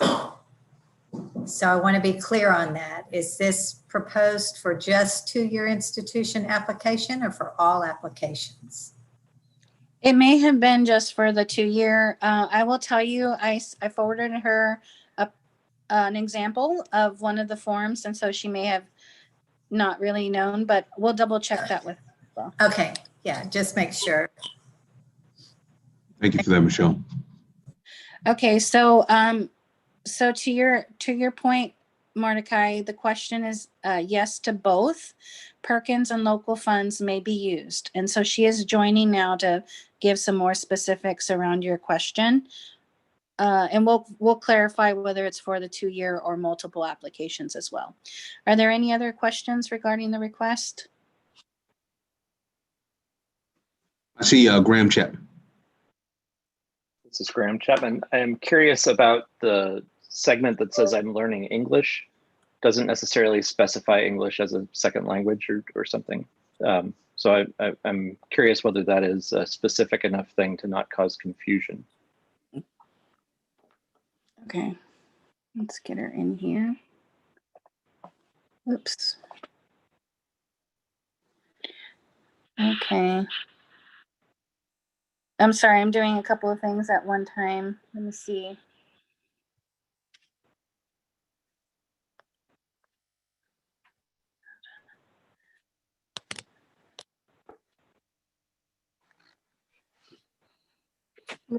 This is Rebecca Lothner. While we're waiting on our colleague to join us, my comment and question around this particular request would be comment first that this is much like many of the other questions that we've been asked to add to applications where it will cause a university or college to have to collect additional data and somehow push that data out in ways that we haven't in the past. So that's always been a challenge. It requires technical help to be able to set this up, and then it requires additional resources to be able to push it out. My question around this is, I see the benefit of it, obviously. Is there a way that instead of asking this as a question where it asks the student if they want to receive additional information, it becomes a comment that tells students, if you fall into one of these categories, you should seek out financial aid, because I guarantee you these are questions financial aid is asking. Mm-hmm. Good morning. So, I'm Mindy Nobles. I'm available for questions if you have them. yeah, Mindy, I'm going to summarize a couple that you may have missed while you were logging back in. So thank you for joining us. I'm glad you were on standby. So we got the first question, I think Mordecai's question answered about, yes, Perkins and local funds may be used. There was a clarifying question around whether or not this question was solely for the 2-year application, or was it to be on multiple applications? Is it on the multiple or? No, I can answer that. That's my unfamiliarity with the form. It's solely for 2-year colleges, the 2-year college application. My confusion arose from the fact that a wide variety of students apply for 2-year college admission. So I just checked all that could possibly apply, but this is specific to 2-year colleges and Okay. that application. Okay, so it would be just for the 2-year application, it sounds like. Yes, yes. Okay, and then we have another question around the English. I'm going to go back to the form really quick. Let's see.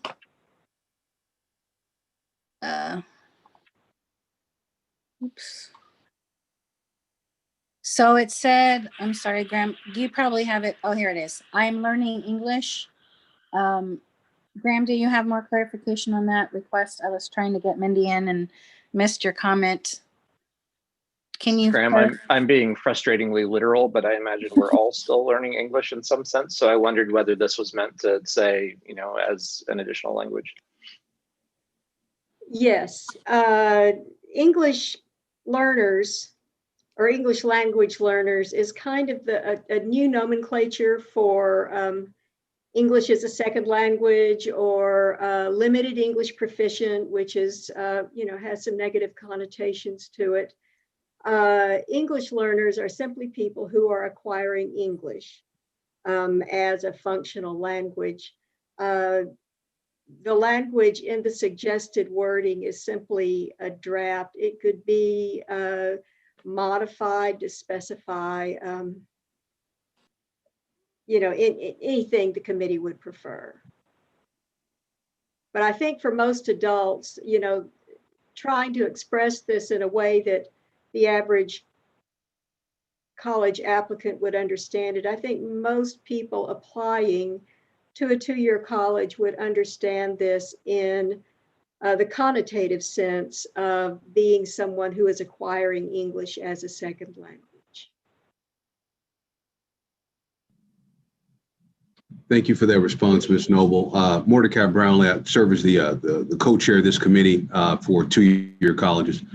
So as I look at the request, I would just, and perhaps it's an opportunity for more offline dialogue to think through the potential process and interpretation implications of the questioning, right? So by asking some of these questions, there's opportunity for interpretation that I wonder what would be the implications of those interpretations, not only for the applicant, but for the institution themselves.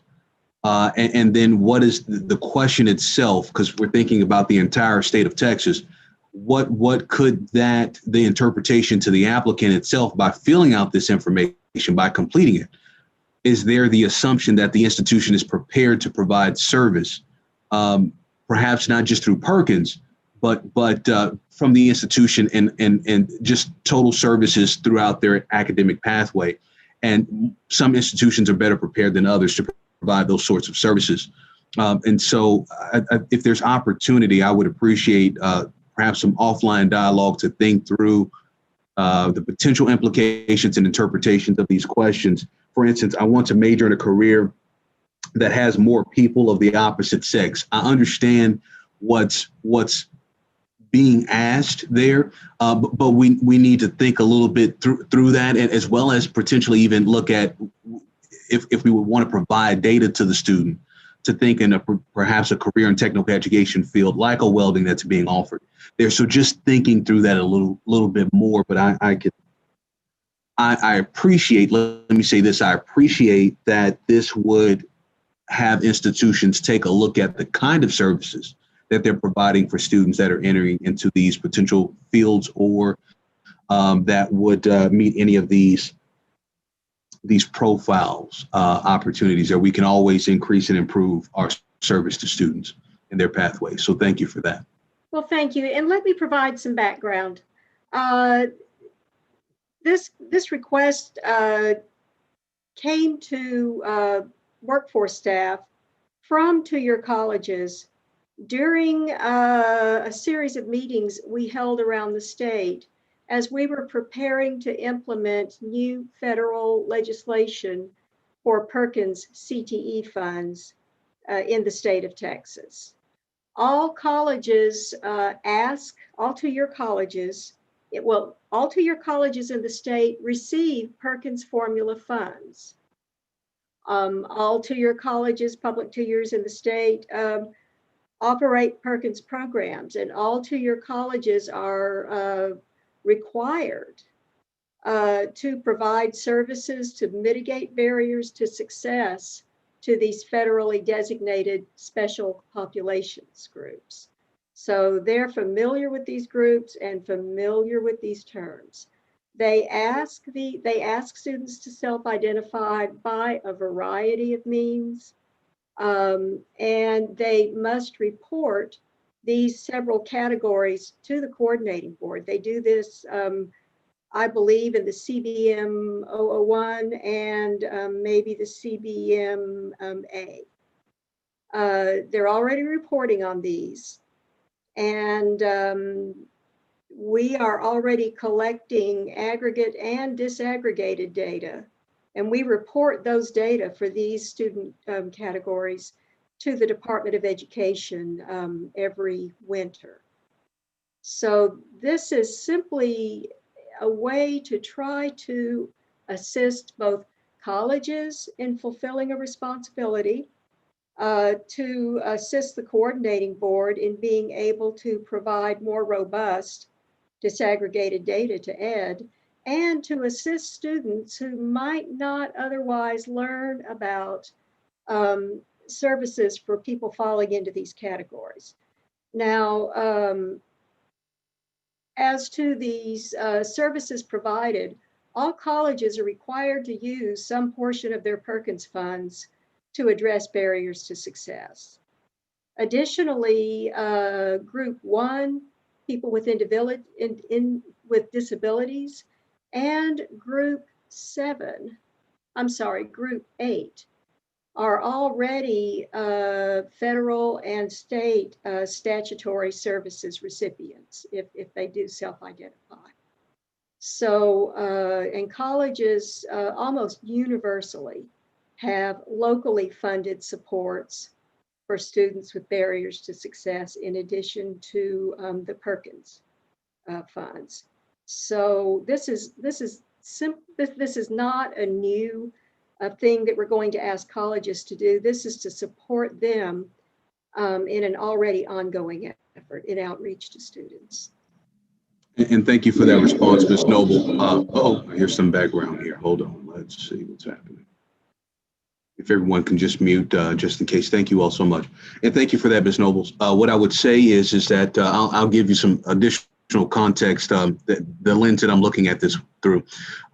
Pre-COVID, this committee had an opportunity to receive a presentation regarding how the ApplyTexas application scored in comparison to some of our competing national college applications. And in that score, it looked at everything from readability to length of time and several other aspects. And so some opportunities were identified in the application. And so with the lens, let me add this in. So it's with that lens of that information that was shared with us about opportunities towards the improvement of our readability of our current application, that that's where I was coming from in regards to the implications of interpretation. That understanding that to everything that you said in regards to Perkins, absolutely, totally agreed. The applicant themselves and their ability to understand fully what is being asked specifically for the sake of this information and its purpose, to think a bit through that. So thank you for that, Ms. Noble. Other comments or questions, please raise your hand and I'll be sure to acknowledge you. I'm sorry, were you going to say something, Ms. Nobles? Well, I'll say in response to that, Dr. Brownlee, this first draft of proposed wording is certainly offered with the understanding that it must ultimately become wording that is appropriate to and consistent with the ApplyTexas application. So we would await the committee's feedback on it. Thank you for that, Mindy. Other comments or questions, by all means, please raise your hand. I'll be sure to acknowledge you.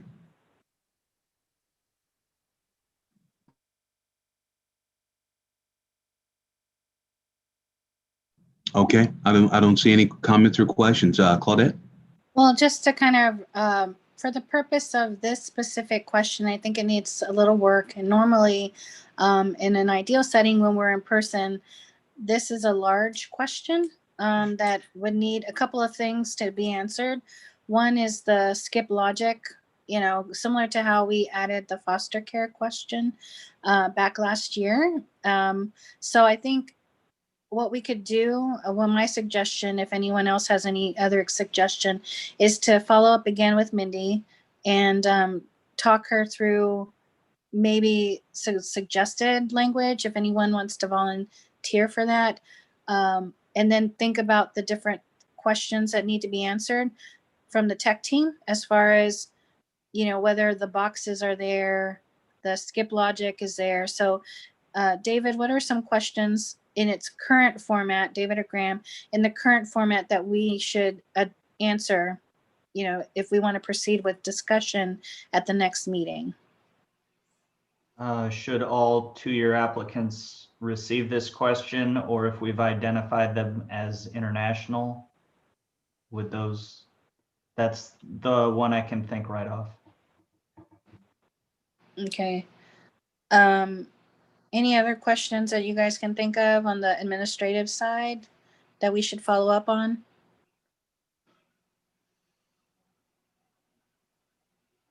Okay.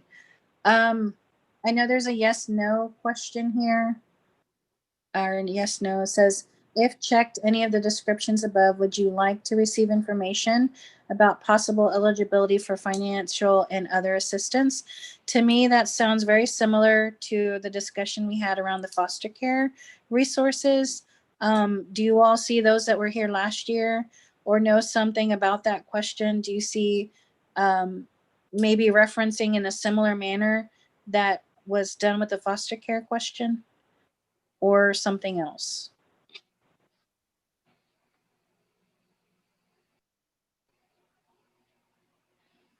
This is I'm Rebecca. trying. Sure, Oh, go ahead. I think I see Rebecca Loeffner. Sorry, thank you, Mordecai. I would want to go back and look at the foster care question again. I know that we had this same discussion around it, so I think you're onto something, Claudette, and that may be a way that we could come to a good consensus. So I think that's a good point to have us go and review the wording with foster care. And for those of you that are new to the committee or may have listened in, the agency was asked to include a foster care, a question around foster care because of the legislative session and some of the work that was being done specifically through a work group. And so this specific foster care question really, in a similar format, asked if the student would like to have information about resources that would assist them. And so one of the biggest debates in that question specifically was the receipt of the information and who's to contact that person. So those, just so you all are familiar with some of the discussion from last cycle in adding that question, it seems very similar in context. So, that could be a good starting point. I don't know, for the sake of time, do you all want to table this for more discussion? We have Mindy here now, so if we can bring her back, if she's willing to come back and talk to the committee. That's my first question. And two, just understanding what more she can prepare to get this through to the committee if this is something that's still up for consideration. I definitely see value in Mindy coming back. Certainly. I would love to hear from our two-year partners in regards to their thoughts, if they have any additional thoughts.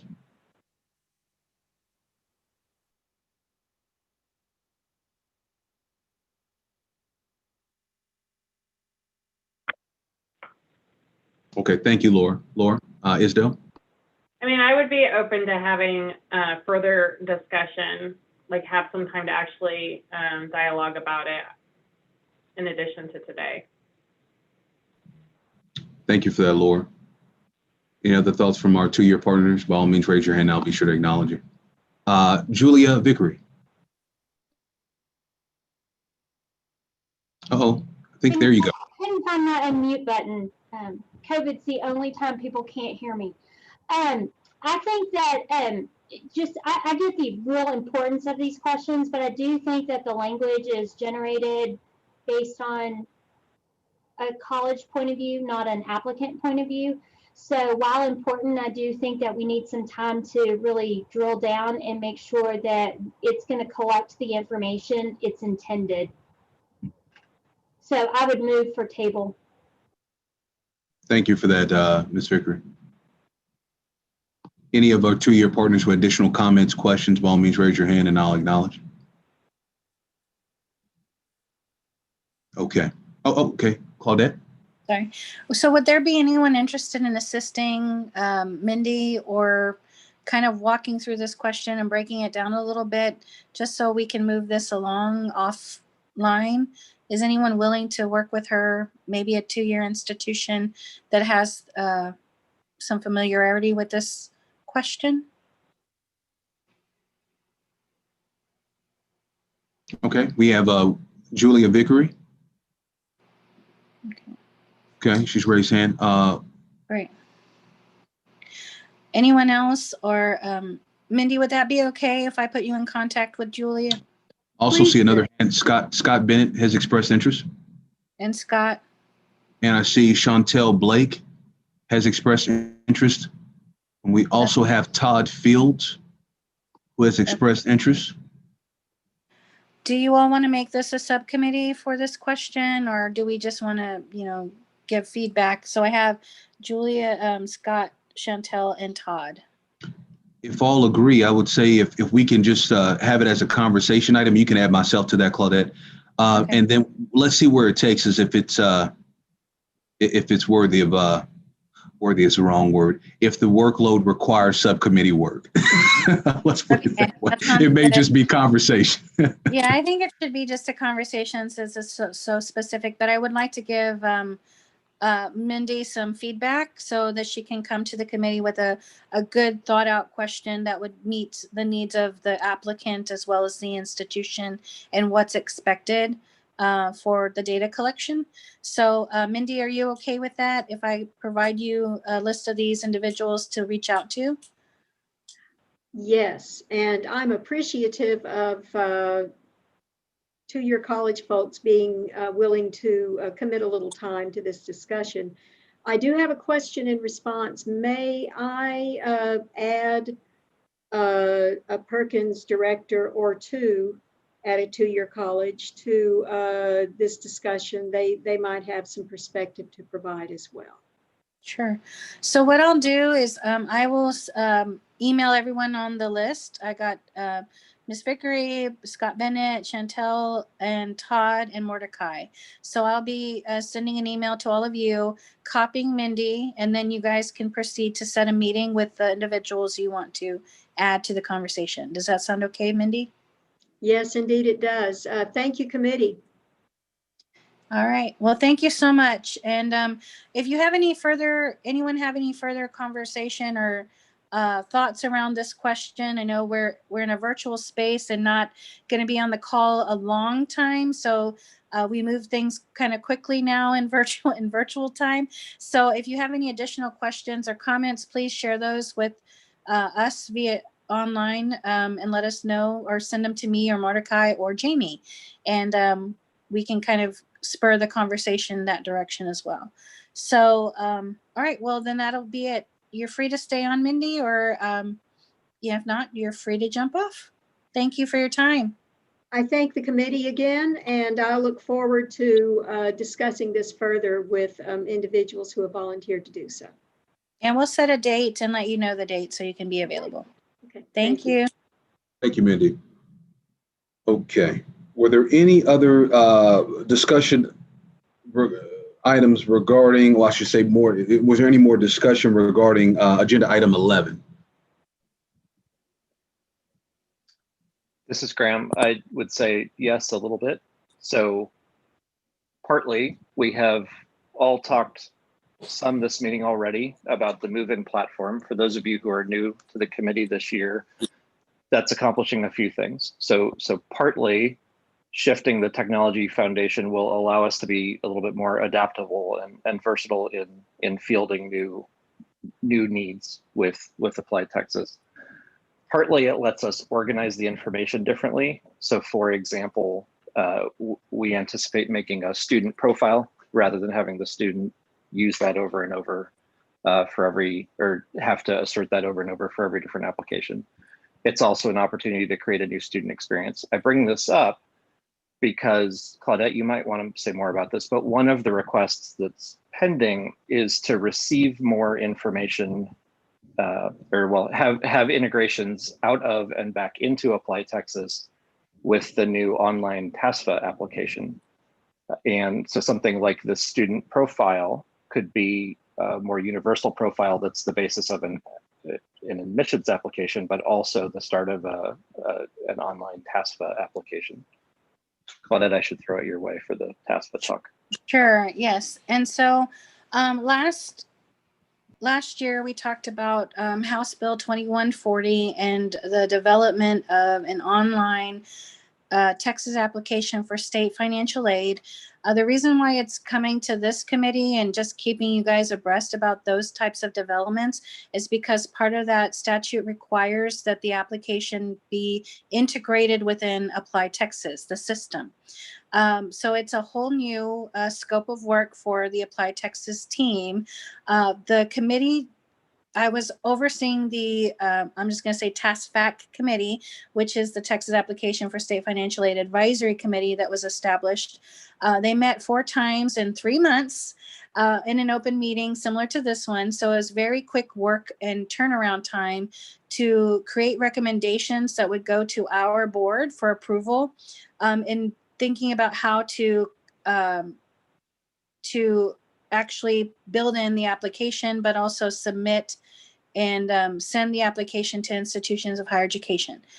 So there were a couple of things that I won't go into great detail unless you really want to know, but there are, the actual report is on the open meetings materials for the board meeting that's coming up on October 22nd. I can send that report to you if you want, but it is available online as well in the materials that are for the board meeting. But some things that happened with that is there's still some discussion on whether or not this is going to be integrated through a homegrown version or a vendor version. Let's also keep in mind that there has to be funding associated for this. There currently is no funding for it. So we are right now currently in a very difficult position where we have to think about how to build something without any current funding source.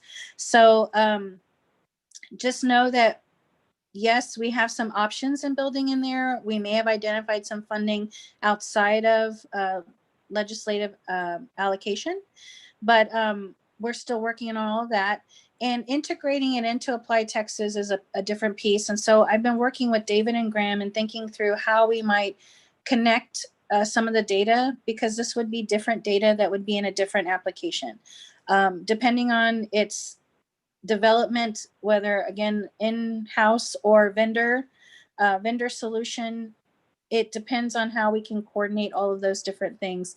Additionally to that, we have some funding that's part of the CARES Act. It's GEAR funding that we are looking at doing some additional enhancements to ApplyTexas, to the TASFA being one of them, being another way we can capture data for students, really understand, for counselors to understand whether or not the student has complied with the high school graduation requirement under House Bill 3, which for those of you unfamiliar, it's that a student in the class of 21-22, well, the 22 class of 21, starting with the class of 21, the student has to complete a FAFSA or a TASFA application in order to complete as a part of their graduation, high school graduation requirement.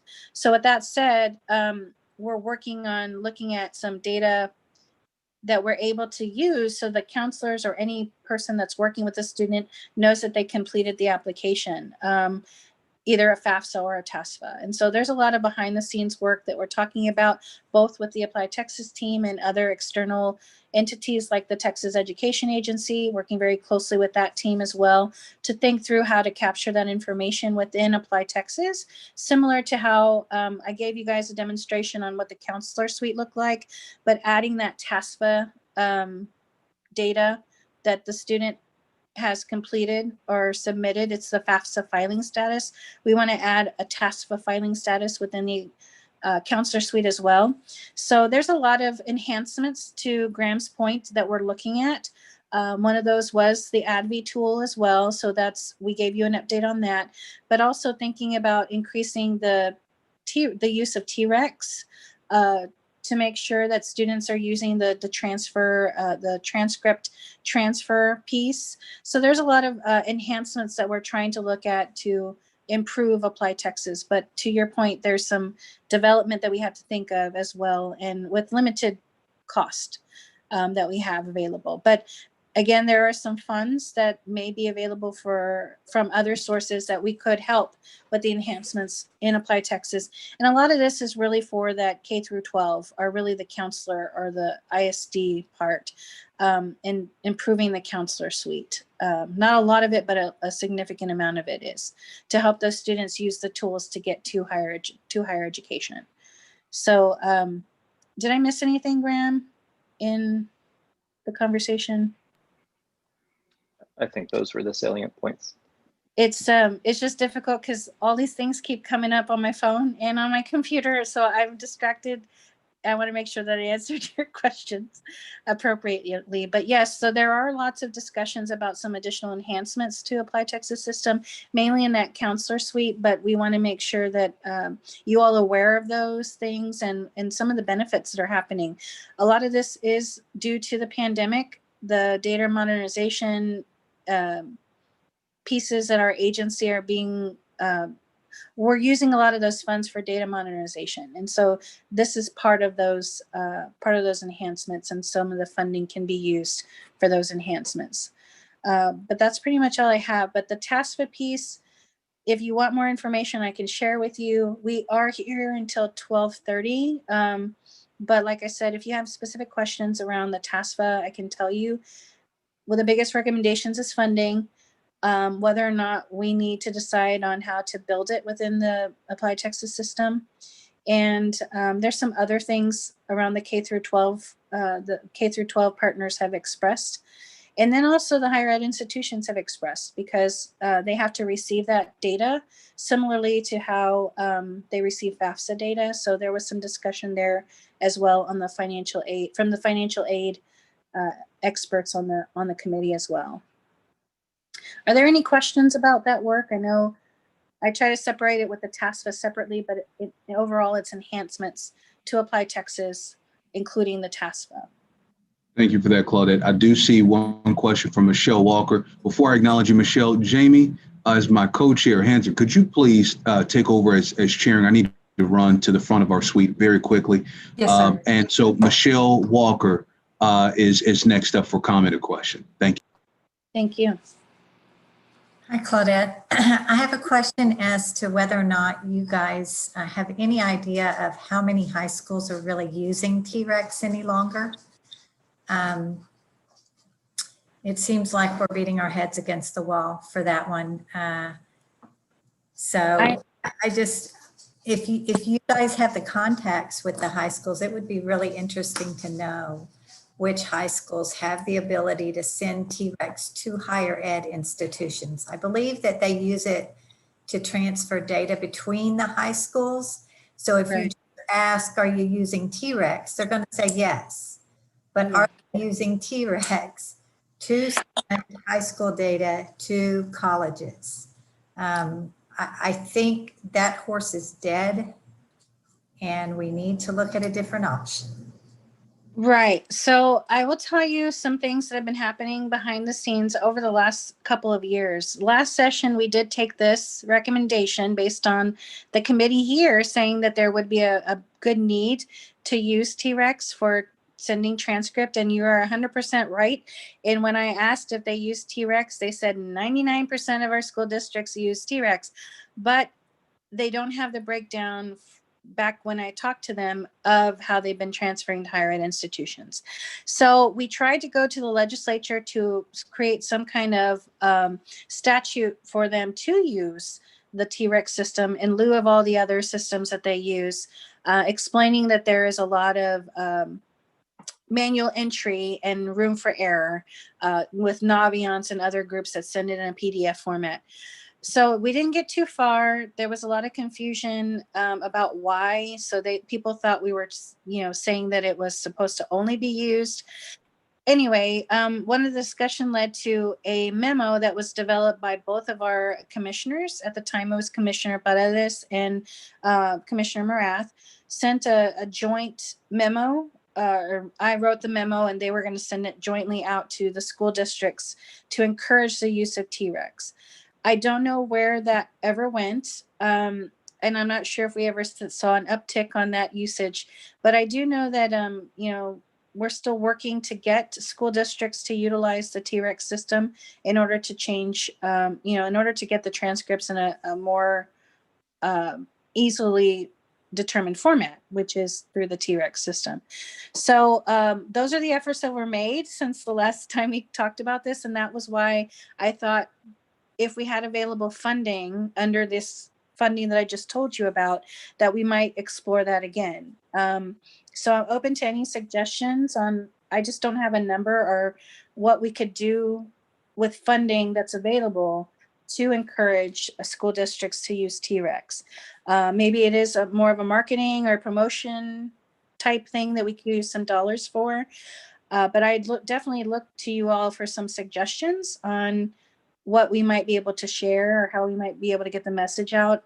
If, you know, whether it's the memo, reinforcing that usage and explaining why, but I'm open to any suggestions you all might have. And I still understand it that it is time and effort on you all's part to get this, to transcribe it from the PDF format to the system. Is that still correct? Well, it's that, but with T-Rex, you get so much more data. I mean, if we get a high school transcript that's a PDF, then we're going to record just a few data points from that transcript. We are not going to enter all the coursework that is included on that transcript. Whereas T-Rex gives you, you know, it gives you all of the course data. It gives you so much more. Now, you know, we gave up the fight at A&M and we've moved to a self-reported academic record. So, and that is working beautifully for us. And it was very timely considering going test optional this year because we now have access to course data that we could not get unless the schools provided T-Rex. So the other thing is we have to be realistic about what Naviance offers, Parchment offers. And they are offering services that go way beyond just the high school transcript. And so from a high school counselor standpoint, I can 100% see why they opt for those services. It makes sense for them and it makes sense for their student. You know, they can put their high school transcript out there and all the letters of rec and all of the information that that particular student needs. And they do it one time and it can be sent to multiple institutions across the nation. And so, you know, this is a much bigger issue, but I just think that to support EDI, even Naviance and Parchment will tell you that they will send EDI if the high school sends EDI, but that's the issue. The high schools are having trouble with that. And I think just simply don't have the IT support in order to maintain that. And we're seeing it go away even in the college transcript world, and have understood that, you know, Speedy and the use of Speedy in the college, electronic college transcript is declining, it seems, because of the inability of schools to support EDI. So, you know, my recommendation is that we look at for future, and this is future, but, you know, is XML a better option? Can schools support XML easier than they can support EDI? And if so, we perhaps need to think toward moving to XML and encouraging that use, and maybe Parchment and Naviance would be more supportive with that. But Naviance is not going to create EDI on behalf of the high school. I can tell you that. Just one comment on that. What we see too is that it's really dependent on the school districts that have the funding to have Naviance and Parchment. So when we think about tools that are useful for every school district, we probably need to think through what's available for everyone, you know, whether it is the T-Rex system that could be consistent or something else. But I think more discussion needs to happen, because as I'm looking at making decisions on where we should apply funding to improve you know, the enhancements in ApplyTexas, is the T-Rex even something we want to keep pursuing, to your point? So yeah, I'd like to have more conversation about that, maybe even offline, to think through how we could better utilize funds to support enhancements, whether it's for transcript or anything else that you guys might think would be helpful. But the transcripting was one of the big ones that we still had been talking about, and I thought to bring that back to life. But it sounds like the self-reporting might be a better option. So we maybe need to think through some of that a little bit more too. So I have a question. Are you in the process of creating the TAPSA online?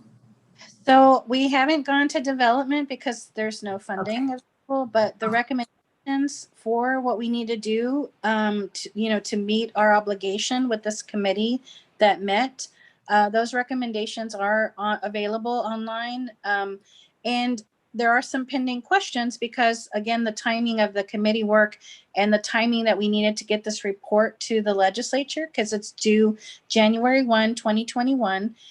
We couldn't delay on any of it, even despite COVID. So we had a very short time. Like I said, we had 4 meetings in 3 months, which is amazing. But we had to have very short time window on these recommendations. So not everything was addressed, but all the considerations that were discussed during the meeting are there. So we haven't developed anything yet, but we are working very closely with the ApplyTexas team and how to integrate it. And it may be having to hire some additional contractors to integrate it. So these are all things that were recommended as far as outsourcing the information, either a vendor solution or a contracted homegrown version within ApplyTexas. We have a lead on some ideas on how to approach this, but we're moving forward with the recommendations that came out of the committee work, and they're all there available for you all to view if you'd like to. Thank you. Mm-hmm. Thank you so much, Jamie. I'm back. Thank you so much. Are there any other questions, comments? By all means, please raise your hand and we'll acknowledge.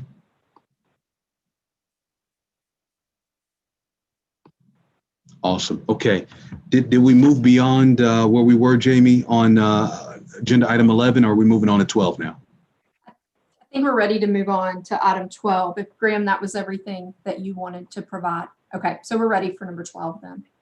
Okay, thank you so much. Agenda item 12 is discussion of potential agenda items and next meeting date. For the next meeting, what items would you like to include in the agenda? I was making notes, Claudette, so certainly Aaron Willage would be joining us, as well as Mindy Nobles. And those are the 2 names that I was tracking. Are there any additional agenda items for discussion? Probably thinking about Laura Isdale's, we'll continue to correspond by email of that concern regarding that communication item. We'll look more into that, but we'll be ready to share with the team where we are by then and how we're tracking in terms of progress there. So I'll go over the standard agenda items, and if there's anything else you think we need to discuss. So normally we have, again, the welcome and introductions. We have review and adoption of minutes. We have an update from the strategic planning committee, an update from the communications committee. And then we have an update from the UT technical team. We kind of combine that this time, but we usually do this at the beginning of the year to kind of go over the process. So that's where that was a little change. But we have an update from the UT technical team. And then we do a discussion, an item on discussion and consideration of new proposed changes to ApplyTexas form and procedures. Then the discussion for potential agenda items. But to that, I'm going to be adding one agenda item to go through the ADVI tool or the virtual advising project and how it relates to some of the messaging and timing that you all mentioned. And then we'll bring back Mindy to come talk during the review of proposed changes and review of new proposed changes in ApplyTexas forms. So she'll be available for that time. Is there anything else you all want to hear about for next meeting? Please raise your hand and I'll be sure to acknowledge you.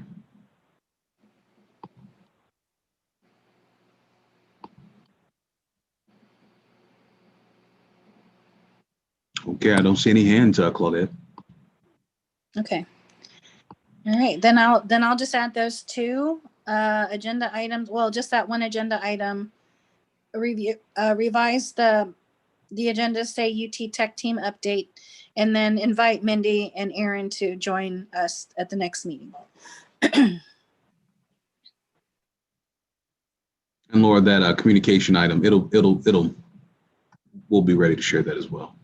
Great, and that'll be part of the update from the communications subcommittee. Okay. Mm-hmm. Okay, I think that's it for that item, Claudette. Oh, there is another part to this. To coordinate future meetings to the committee, are there any dates we should not include for consideration? The other question is, do Mondays still work with you all? Do you prefer an alternate day? So the Texas Education Coordinating Board will send a doodle poll to determine future meeting dates. So be aware of that. There will be a doodle poll coming at that time that you can respond to that inquiry of future dates. Is there any more to add there, Claudette? No, so I really want to thank you for how you coordinated today. We have learned from this process and having our meetings for the TASFA Advisory Committee. And so we try to make things run as smoothly as possible in a virtual format. What we've learned from our other meetings is that we can send out a doodle poll and capture all the meetings. So we'll send some meeting dates to you to kind of coordinate the year. And so it really, if there's any dates that you say we need to stay away from, any time periods we need to stay away from, for example, this is going to work a little differently this year for you all during COVID, because, you go on breaks at different times. So we don't really know that. So please share with us the dates that will not work for you. And based on that, we'll kind of coordinate. Probably Mondays have worked well for us, but that was when we were in person. So now that you're available pretty much any other time, we're looking at different times during the week if you need. But if Monday works for you, we'll just pick a couple of Mondays and send a doodle poll for you to select all the different dates that you'll be available. So by next time, we'll have the year kind of planned out. Does that work for everybody? We found that that's really useful to help plan in advance and set the meeting times for our presenters and things like that. So just let me know if that works for you, or if you have any other suggestions on how to do that. Okay, I don't see any hands there, Claudette. So thank you so much for your leadership, Claudette. Thank you to the coordinating board staff. We made this virtual meeting a reality. It happened, everybody. So for all of our new committee members, I would tell you by now, what would have happened if it wasn't for COVID, a whole tray full of sandwiches and chips would have made their way in by now. And you can begin to just smell just opportunity. But hopefully you're having opportunity to have your lunch break at your place of business or your home by now. So we're going to move towards agenda item 13, which is adjournment. Before we do so, I want to acknowledge the fact that our student representative has been with us the entirety of the meeting. So kudos to Tristan Pepper. I see that you're here in San Antonio, sir. I'm right down the road from UTSA at St. Philip's College, Alamo Colleges. So if you need anything, be sure to reach out to me. Otherwise, at this time, this concludes the business of the ApplyTexas Advisory Committee for October 19th. If there are no further discussion items, do I have a motion for adjournment?